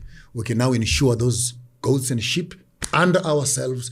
We begin to grow slowly. Because this whole ideology again of, I want to own the bank. Yes. Standard Bank will never give you Standard Bank. Correct. ABSA will never give you ABSA. They'll rather pick one or two of you guys as shareholders. Correct. Not give that to the people. So we need community banks. But again, the same rules that govern Stokvels and these community banks are the Reserve Bank rules again. Yes. So we need some rebellion of some sort. Where if we as 100 people decide to put our money here, yes, and we look after each other and we borrow from each other, there's this program. Masholisane. Yeah, Masholisane. And Masholisane, if we come to a bank and say we want to do our own Masholisane, the rules, what the government can do for us and police must do for us, is that allow people who want to start their own thing. But if that is not working, then let's do it from our own community. But now the principles of Ubuntu must kick in. Yes. If people give you their money as a community, yes, are you responsible enough? Or going to end up again every other week in court? Correct. Where the same blacks who say they want power, now they have power but they cannot manage it. And unfortunately, the white people are aware of that. So it's like, hey, buy again, they're going to self-destruct. No, they will destroy. It's a self-propelling missile. It will burst in the midst of nowhere. Orania is something to study. I asked specifically because you mentioned it, and number two, because they've also got their own currency, Aura, and they're making it digital and crypto as well. Now Orania is a beautiful concept. And actually, South Africa must be Orania in its totality. Not Orania in terms of being white. Yes. But the same privileges, the same authority that South Africa would allow the white community to create their own currency in a country, raise their own flag in a country, defy the constitution by telling fellow South Africans, you cannot live here except as a housemaid and a garden boy. And at a certain time of the day, 5, 6 in the evening, get out of here. We don't want to be living with blacks. In a free South Africa. By the way, sorry, I need to correct this because I know it spreads. They pride themselves in Orania that they do all their work themselves and they don't hire black workers. It's not true. No, I don't know how true it is. No, it's not true. That's all I've heard. It's not true. Yes, they do their own work here and there. But please continue. Yeah. And if the white community is allowed even to raise a colonial flag in a free South Africa. Which they do. Come on, guys. So this whole thing about the national anthem is a fallacy. This whole thing about a free South Africa is a fallacy because if the white people are free, then the black people must be free also. We must be allowed in Venda to have our own currency. What's stopping people in Venda from building something like Orania? The conversation is starting as I'm talking right now. Okay. This is where it starts. It starts off with an idea. Venda Building Society, VPS. But what happened to it? It was infested and it was taken off. But at a certain time, we need not to undermine those institutions. Yeah. Because one people, they set up those systems with a certain... Because when people come to abuse these systems, there were resources in there. Correct. So you're not coming to empty shell. Where it was just... Like Boputatswana, like Royal Bafokeng. There are people that are doing good work. Even the ZCC Church and the Shembe, they just need some type of formalization and to spread the story. Now look at it this way. This one is a brilliant one. So... the Royal Mafokeng House right now, with the amount of reserve that they have, the 260 million that is needed by the bank, and is sitting on 48 billion. So by all practical purposes, the Royal Mafokeng can start having a bank right now and giving us cards which you can use to swipe on their toll roads and etc. Yes. And they can set up an infrastructure. So the Mafokeng can come up with their own currency. Correct. Zulu can come up with their own currency. Ngonyama Trust Land there. And when all these communities, 13 communities, have broken apart, maybe even the Cape Town story of creating another country out of Cape Town is not such a bad idea. Everyone stay where they are. And when that is happening, I want to see where the government will be. People say that's apartheid. Now, that's not apartheid. This table is sitting on these legs. Yes. If we remove these legs, the party is over. This thing will collapse. The political party is over. The whole lying and selling us, giving us t-shirts and caps ends because it serves no purpose. It's 25, 26, 28 years later after independence, 40 years later after independence, 60 years later after Ghana. What have we to show? The other day, Prince Charles walks back into Kenya. He's given a red carpet. Yes. I tell you, the Mau Mau and the Kikuyus and the Masais, the grandfathers should have been turning in their graves. But that's the quality of politicians that we have. I don't know if you know the stats. I just want to mention it. Human beings occupy, in terms of residential, about 1.5% of the Earth's land surface. Habitable land surface, only 1.5%. In South Africa, it's arguably the same, 1 to 1.5%.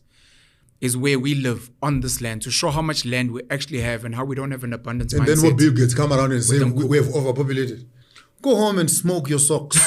I was flying from Uganda the other day, flying from Kenya in the night on a beautiful clear sky. Yes. You see some small little flick of light over there. Yes.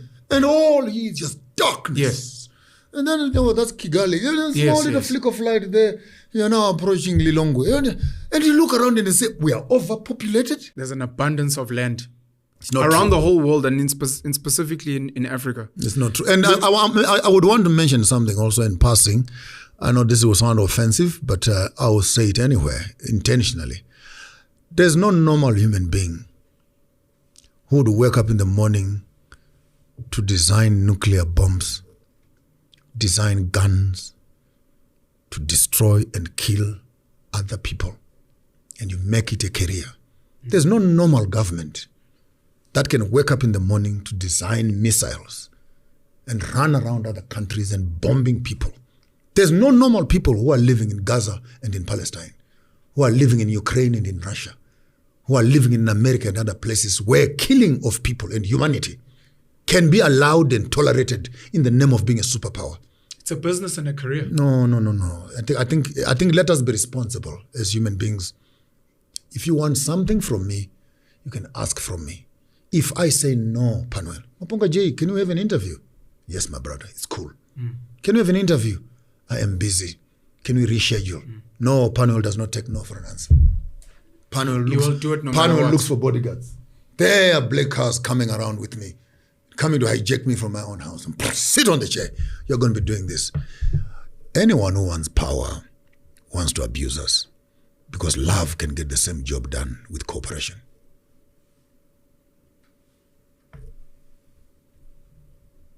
So the arrogance of the Americans needs to stop. The murders of the Israelis, murders of the Palestinians, murder of the Ukrainians, murder of the Russians, in the name of political agenda, political ideology. Socialism versus capitalism has become a religion because people must die for it. The Pelican, I think it's called the Pelican Treaty, or Pelican Indaba Treaty, where South Africa is one of the leaders of nuclear. Just as a concept, we even had our own bombs. We signed, after the apartheid government handed over power to the ANC, that we will not create any nuclear weapons. We need to tell Ramaphosa, go get that piece of paper and burn it. And on the entire African continent, when America's nuclear weapons, parts of the Middle East, Europe, Asia, we pride ourselves in the fact that we, after the apartheid government, which had nuclear bombs, they dismantled them before they handed over power to the ANC. And then the ANC signed that we will ensure that we will have no nuclear weapons, number one. Louis Theroux, a BBC journalist, sat with the ex-leader of the AWB, Eugene Terblanche, and he asked him for the criteria of what it takes to be a Boer, an Afrikaner. And at the end, he asked, can a black person not be a Boer? And I want to flip this around for you in the question of an African. Can a white person or an Indian or a Chinese or a Japanese person be an African? That's beautiful. I lived in Britain for some years. I lived in Netherlands and Utrecht for some time. I spent some time in the US. And while I was in Europe for those years, I never became a European by all practical purposes. If I can go and live in India right now, I'll never be an Indian. 6 generations later, 10 generations later? My children can assume citizenship and stuff like that. But in all fairness, if a black man living in Sweden right now and in Germany cannot be addressed as a European, okay, that's exactly what you're asking me. And even if he has children and they're on the paper, it's written European, but are they European? You're asking the essence of identity. No. There's no white man who can become an African, because there's no African who can become a European. Full stop. Not mixing my words. And that's a reality we need to start dealing with. Right now, even up to now. Our black brothers that are in America, what are they called? African Americans. Yes. Why the suffix? Why the prefix and why the suffix? Because the white Americans are not called Irish, Italian, Spanish Americans. You have your answer right there. You spoke about violence. And one of my criticisms has always been this concept of Ubuntu and being an African is almost always anti-violence. And maybe that is one of the weaknesses we have. Sorry, I mean violence in the context of what you were saying. I am with you. Ubuntu does not mean we did not go to war. Ubuntu does not mean we did not protect our land. Ubuntu does not mean that if someone was killed in the village there, the other village would not pick up its spears when the people have failed to atone for what they have done. Yes. War was inevitable. So Ubuntu is not docility. Otherwise, why are we talking about spears and shields and chants of war? So Ubuntu must not be abused as a docile state of an African. Yes. We're bowing down. No. Ubuntu is dignity that says you respect me because I respect you. Is it not just defense? That violence versus, you said in America, maybe Europe, where they intentionally go out of their way. The idea right now is for Africans to reclaim Africa.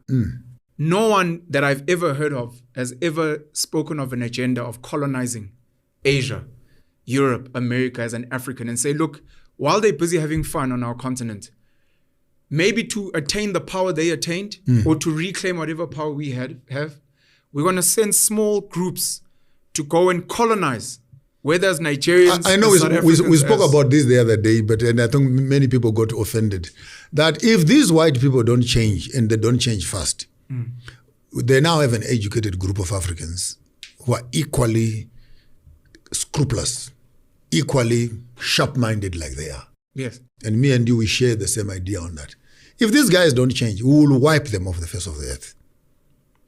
All it takes right now is for me to start a campaign that says, let every black man that is there get a white woman as a second wife. Or let all the young men that are there marry white women. It takes one generation, and once they cross over that line, the white community will disappear on the face of the earth. Unfortunately, the clans, what do you call them? Clan. The Ku Klux Klan, the KKK. They know it. That's why white supremacy. Urania is a mild version of the KKK. It's about preservation. We don't want. But if you guys are allowed to preserve yourself, why is everyone else not allowed to preserve themselves? That's the real critical question that KKK and all those people would think that they've right. If the white people think that they own the economy of South Africa, what makes you think that the Africans also don't want to own the economy? If the white people think they own the banks, what makes you, if vets and other institutions, white institutions, think that they have a right of existence, then what makes you think that Africans also don't want the same thing? You want good cars, we want them too. You want beautiful houses, we want them too. We want our children go to school. No, we want even to build our own schools also. So this sense of, I don't respect you, because and again, this is where religion really messes up this thing to a level you can't understand. Because it is Christianity that taught the Afrikaner, when he came here, that God was cooking people in a pot. Humanity was in a pot. This is on paper. Yeah. The Dutch Reformed theology. So he took out the whites first. That's why they are white. The next, he took out the Indians and the coloreds. That's why they're lighter in complexion. He thought he was going to take out the blacks. Then the story says he forgot the blacks in the bottom of the pot. That's why they bent and they are black. Bending. Now, then Christianity says, you are a chosen nation. Oh, the covenant. To this group now. You are a chosen nation. And listen to dangerous verses. Wherever your foot will go, I'll give you that land. I'll send you to the land of the Gentiles who don't know, and I'll give you that land. And then the Afrikaner, when he comes into South Africa, he says, God gave us this land. And God gave them the land because the people they found on the land were pagan and did not believe in Jesus. And because they believed in Jesus and they are the children of the Most High, therefore they have power and authority over the people that are non-believers. The Kafirs. I want you to Kafir understand. is a non-believer. This is serious because the whole idea of apartheid is not politics. It's religion.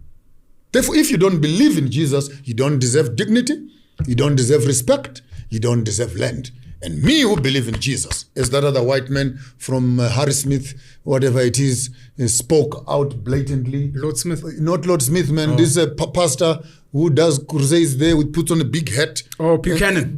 Spoke up and he said, only us, the covenant. Afrikaners and white people made a covenant with God. Oh, wow. That's and the rest yeah. of you, and then he'd come back a few days, of course, and apologize for religious reasons. But he had already said it, and we heard him. And by saying that the only ones with the covenant, it means that all of us, 50 million later, who don't have a covenant with God, we don't have access to water, we don't have access to land, we don't have access to respect and dignity. And then the Constitution is written not for the 50 million, it's written to protect the rights of the 2 million. So I wanna go on, for people, some people have told me that kafir is a term for a non-believer, the derogatory term for That's an Islamic word, yeah. Kafir. Yeah. And I'm now thinking to what you're saying about apartheid being religious and not so much political. And by the way, while I'm battling on that, yes. that is the same ideology that the United Nations, Israel, I cannot call them the biblical Israel. The United Nations Israel. Yes. Because when they were 1947, when they were starting Israel, they looked for those in Europe who wanted to relocate. That's the Balfour. Yes. Then some of the Europeans who wanted to come and occupy, and they all claimed to be Israelis. But we know in the actual sense, they are not Israelis. They are Ashkenazis and a few Europeans. And even parts of some of the Nazis are there also. But that's a conversation for another day. And the same ideology of apartheid, where according to Genesis 12 and 15, Abraham, go to a land that I'll show you. I'll give you that land. Canaan. Yeah, Canaan, the land of Canaan. And Abraham gets here and their people. And God has given his favorite child a land that belongs to another. Now, this is a painful thing, Penuel. Here's a glass of water. Here's some water. Take it for yourself. Take that water. Come on set, my brother. Yeah, come on set, my brother. Yeah. And then the same water that I gave to him, this is your water. I give you that water. Take it. I'm starting conflict. Yes. And the Bible story is founded right there that if God was really a God of love, how do you give one nation a piece of land and you take the same land and give it to another nation? Now for 3,000 past years, guns and spears have been flying in that space. And then you come around with John 3:16, for God so loved the world. Go and tell that passage to the Palestinians. When you look at the Bible and Christianity, there's something about dominion over animals.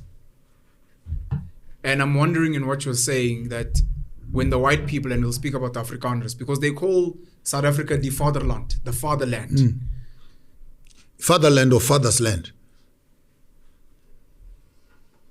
Maybe father's land. Okay.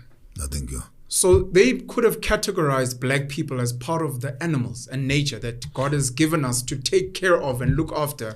And like any other animal, we'll take care of you, but you don't need nice clothes and a nice house. I mean, we found you naked here.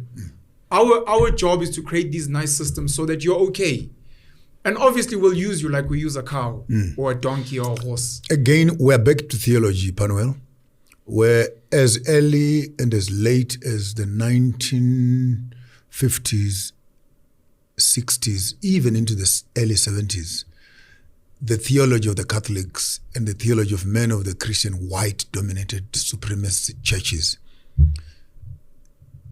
Maybe in that light, can you study Sarah Batman and the rest of them, where the theology was that actually blacks don't have a soul.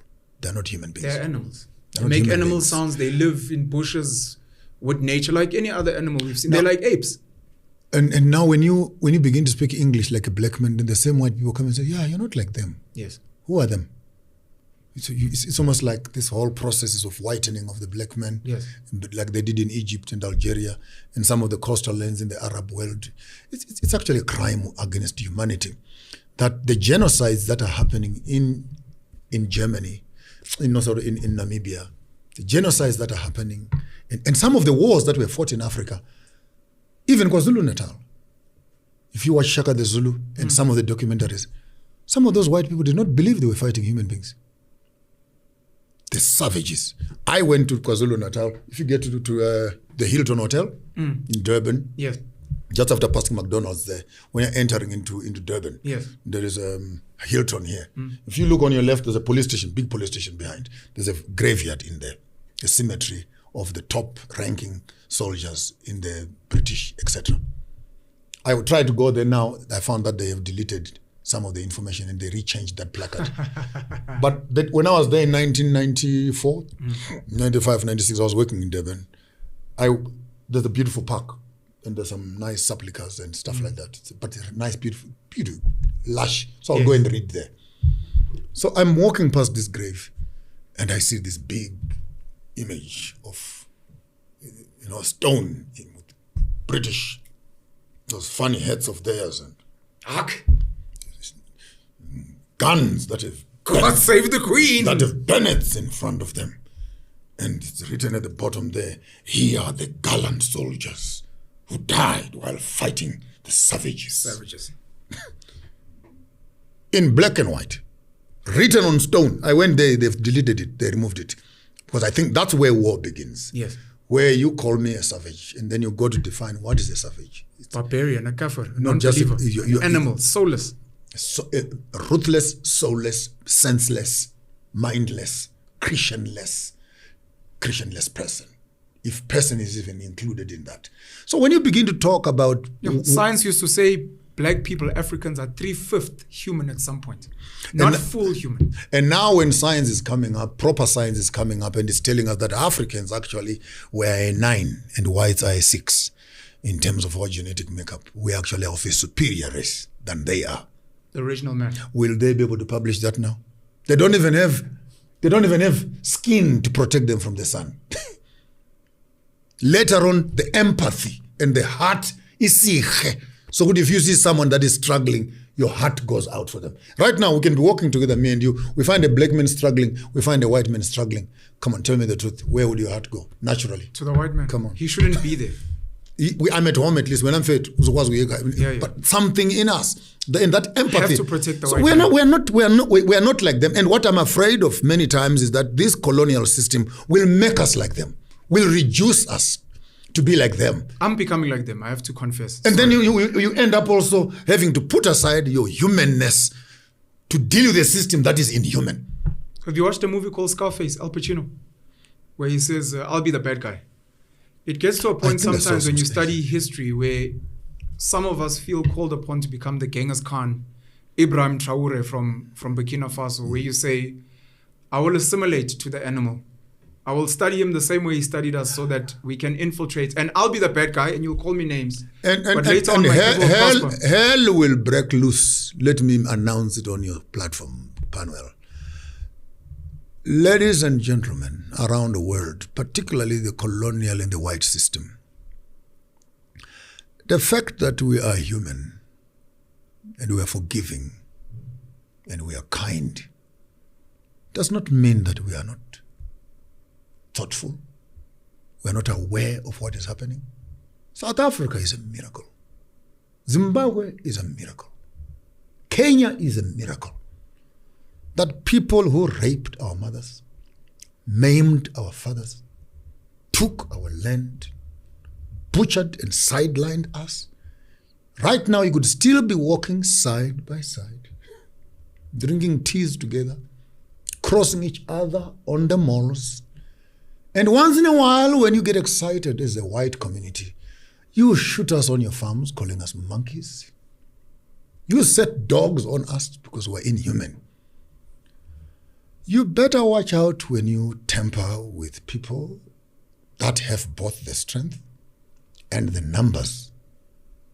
When justice will be required, you who is committing the crime, you will no longer be here. But I bet you better make it good by your own children, because you are living a residue of perpetual hatred. It may take 50 years. It may take 100 years, but one morning people will wake up and say, I'm an illegal immigrant in Australia. I'm an alien in America. I'm a foreigner in Britain. Where is my home? Where is my land?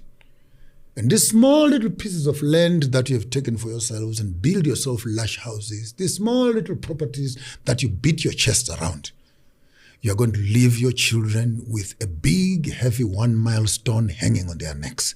And when that generation comes up, you are fortunate enough you're dealing still with us. They're lucky. Ask me why. Ask me why. Why? We still believe in Jesus. If a man claps you one cheek, turn the other cheek. Give him the other cheek. If a man takes your jacket, give him the waistcoat also. If a man forces you to walk with him, walk 2 miles. But as we are teaching right now an African spirituality, going back to our roots, and we are weaning the children away from the titi of Christianity into their African roots. They will want access to their rivers. They will want access to their forests. They will want access to their mountains, where they can practice their own spirituality. And when that day comes, you will wish you had listened to my instructions. I'm saying this in a futuristic way. This is a prophecy I'm giving you. My last 2 questions. Number 1, what does a utopia or a promised land or a future perfect Africa look like? And then in closing, I'd like you to maybe indulge myself and whoever's going to be listening on the farmers of thought and African indigenous systems, and where people can dive into literature that can awaken them. Okay. I'll start with the last one. Okay. The Farmers of Thought. Please log in on Farmers of Thought Reading Club or Reading Club FOT. That is on Telegram. I have put a beautiful library there. Personally selected books by myself. That will include anti-Diop books, Kemetic books, the books of the dead. I've included the writings of Osoyinke, Chinua Achebe. I've included the Kwame Nkrumah's few treaties, the whole development of an African narrative. These are purely Credo. Yes, I've whatever these free libraries that are on the internet where you enrolled and you're able to download some few books. Yes. It's quite legal. The books are there. You can read as much as you want. And I think some other people have already started downloading some of them, keep them as a library. Because I've created that as a growing space for the young people so that we can just develop this IKS. But over and above that information, I don't want again to put too much emphasis on that because it's written one generation before us. These are the books that are written from now, but going backwards. But the dynamics we're now seeing, we're also looking for young, new authors who can begin to populate that space. So even if a Penuelism book will be available, these are the kind of, because education is not static. Anyone who says he's educated and graduated in 1975, come on, go home and sleep. You can't even tell us we're educated. Those books we're studying were written in 1920. It's a defunct system. So it's not even, so there is a space we're creating for that kind of learning. IKS, Indigenous Knowledge Systems. Telegram, Farmers of Thought. No, it's not, it's just actually called FOT Reading Club, which is FOT Reading Club. FOT Reading Club, yes. Okay. But if they have a problem, they can always link up with us on our WhatsApp groups and stuff, and we can channel them there. And so learning is progressive, and we have also broken some few WhatsApp groups where those who want to do agriculture, those who want to do farming, again, to start creating those parallel systems. I was in Mpumalanga last week speaking to some of the kings and chiefs there. We might be getting a huge piece of land. Beautiful. Where we can build a shrine, build a temple, do our own agricultural processes, and build a resort. Like most of the retreat center. When churches are used correctly, they are absolutely magical. They become schools, they become farms. It's a place you take off your shoes there. I will do things the way I know they must be done. My way. We'll get to walk around naked like savages. Not like live with the nature like in Avatar. I want to create just a space of, the detoxification, a full detoxification. So if you're an executive, you're stressed, you are what. I'm not saying there's medicine and etc., but it's a healing space where water and other acceptable forms of alternative healing must be available. But above it, it's a place where you can center yourself. And we've already identified 2-3 pieces of land, which we are talking to right now. And maybe on the next show, in the next couple of months, we might be talking of, we must take some tents. Immediately they give me that thing. We must take some tents and be the first ones. And go and do a live broadcast. There's a beautiful river there. Beautiful river that flows by and a nice mountain on the side. And we need to get there and actually start creating this content. And it will be nice for your audience and my audience to grow with us as history is beginning to become part of that history. And those who want to contribute with construction, with donations, create a dormitory, it's named after you, create a building, we name it after you, and so that there's ownership. So you can also write your name on the epitaphs of history. It would be nice to have a Penuelism hall also there, where your teachings and your knowledge systems can also be preserved there. I know I will have a Credo Mutwa village also in space. I will pick up the African spiritualists in a certain sense so that we can give people a holistic supermarket shelf sort of understanding African spirituality. So it doesn't just become as a Maponga J, Farmers of Thought thing. But I'm also standing on the shoulders. I had the privilege of working with Babu Credo. I've worked with Babu Nsingisa. I've worked with other spiritual, Bogogo, Dineo, and the rest of them, Bogogo, Skoteni, controversial as they are, Bogogo Maweni, and the rest, we are in the same space. So on the FOT, the Reading Club, I think I stopped there. The other question was? Thank you. The other one was about Utopia. Sorry, I'm going to try and find this queen's name. They've built an African school in KZN. I just haven't had a chance to visit. And I know I owe her a sit down as well, where they've gone fully alternative for African children. And these are the things we need to learn from. And even sitting with Oskoteni Nomawe, and it's because we're all learning, we're all trying to awaken. DJ Sbu as well, Mkhulu Ntsingeza, as you said, learning from Credo Muto, etc.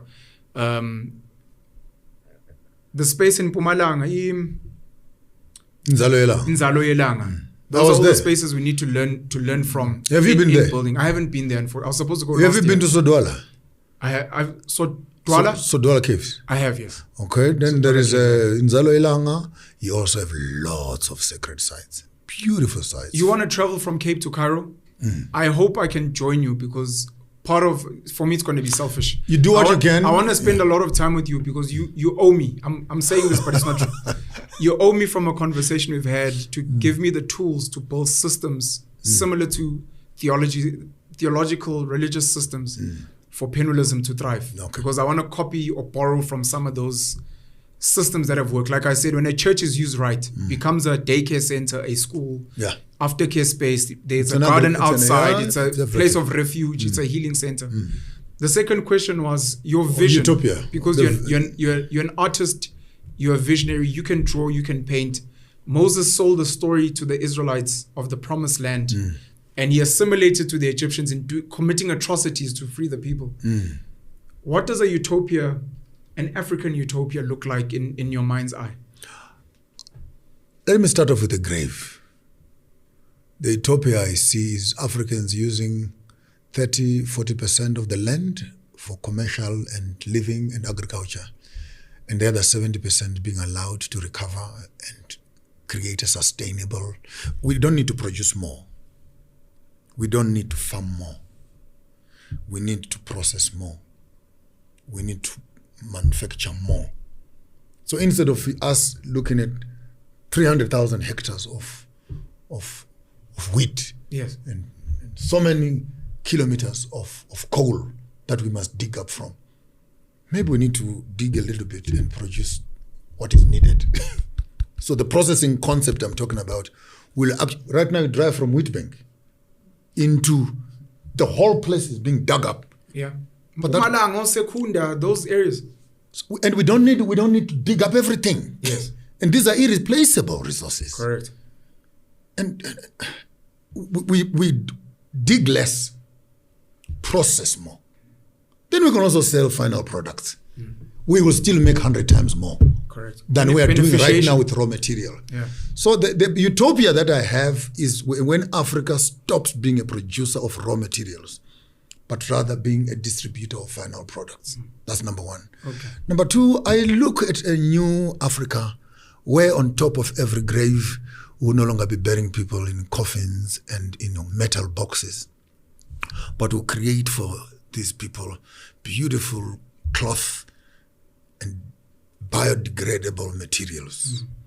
And we bury people in a conception position. And on top the Zulus used to do that, from what I know. On top of every grave, we plant a tree, fruit trees. It would be nice to create these sacred forests where you would visit your father's grave and you can pick up avocados on top of his grave and go home and eat with your children. Birds will return. Animals would fly back.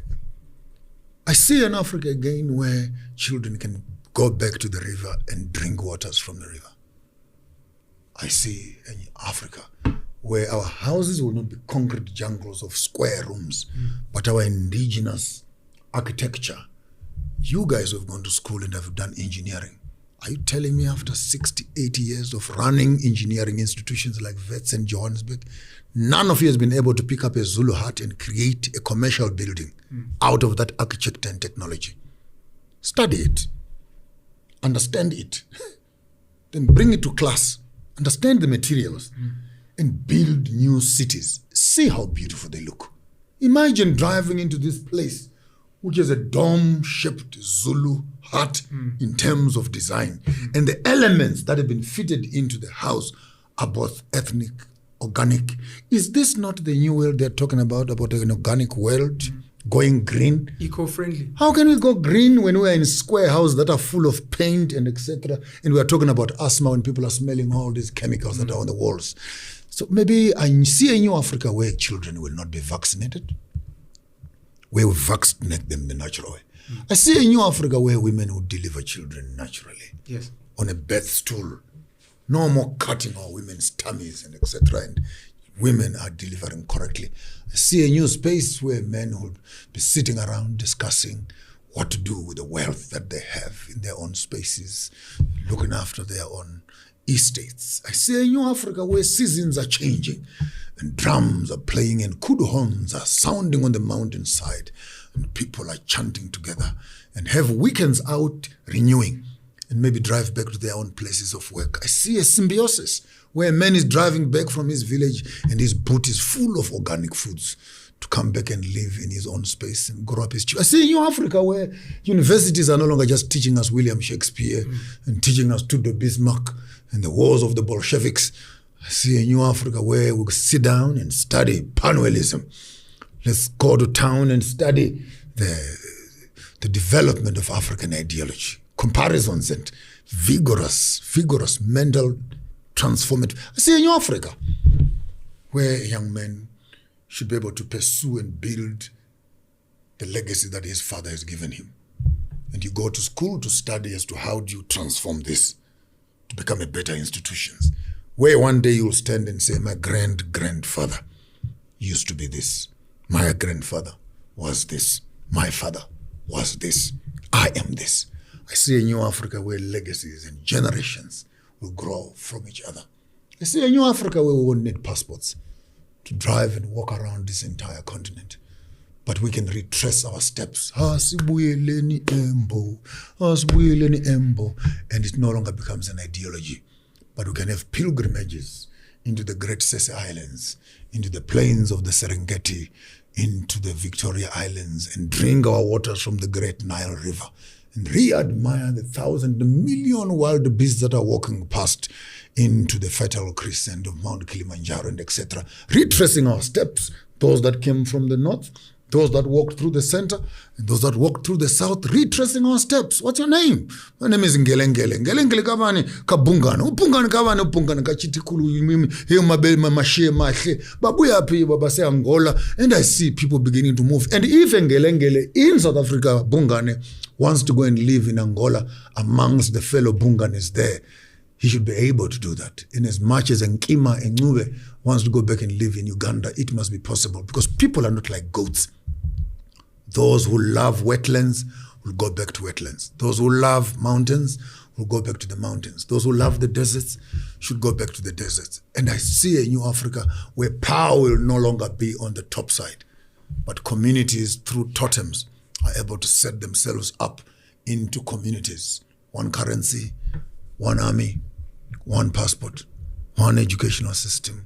And here we are in the new Africa where 54 countries have now become one country. If America did it, Europe has done it into the European Union. India and China are enjoying the benefits of numbers. The sheer joining of 54 countries will give Africa 1.8 billion short start of life, a marketplace where we can produce and consume our products and create the economy that we want, not according to the standards of the West, but growing at the pace at which we want. Because creating a concrete jungle is not the Africa that we want. Because if we make Africa another Manhattan, we make Africa another London, we make Africa another Amsterdam or Tokyo, what quality of water are we going to be drinking? What quality of food are we going to be eating? What quality of air are we going to be breathing? So civilization must not run ahead of ecological intelligence, because concrete jungle are a breeding ground of disease and greed. The real Africa we're talking about is a place where humanity is living in harmony with nature. I'll share a paper with you I wrote, The Seventh Industrial Revolution, entitled 7IR. The Bushmen, the Hottentot, and the Aborigines are living in 7IR. No need for a hospital, no need for a school, no need for nothing. Where we build nothing, own nothing, but have everything. I thank you. Joshua Maponga, thank you so much for visiting us on The Penuel Show. Yep. Mfundisi waba 30 years. He kept. He wanted me to dream, so I started dreaming. That's why I do that. And you can dream on. Yeah. 7th Industrial Revolution. Thank you so much. Si chahile lende ma concrete. Si chahile ufaka ma concrete ma concrete. Maybe we need to create new villages where literally people can live in their traditional indigenous homes. That's what I and want. They can but enjoy the services. People think it's inappropriate because I've got a name for it. It's much healthier. My human preservation farms, HPFs, where people plug out of capitalism and go and live as naturally as possible without disturbance. That's important. Yeah, but people call me names when I suggest But it. this is what I'm going to be doing now, creating this village. It's a space where you can experience it first. Because right now... We're going to wait for white people to create spaces like that and make them cool, and then everyone's going to want them. Yeah.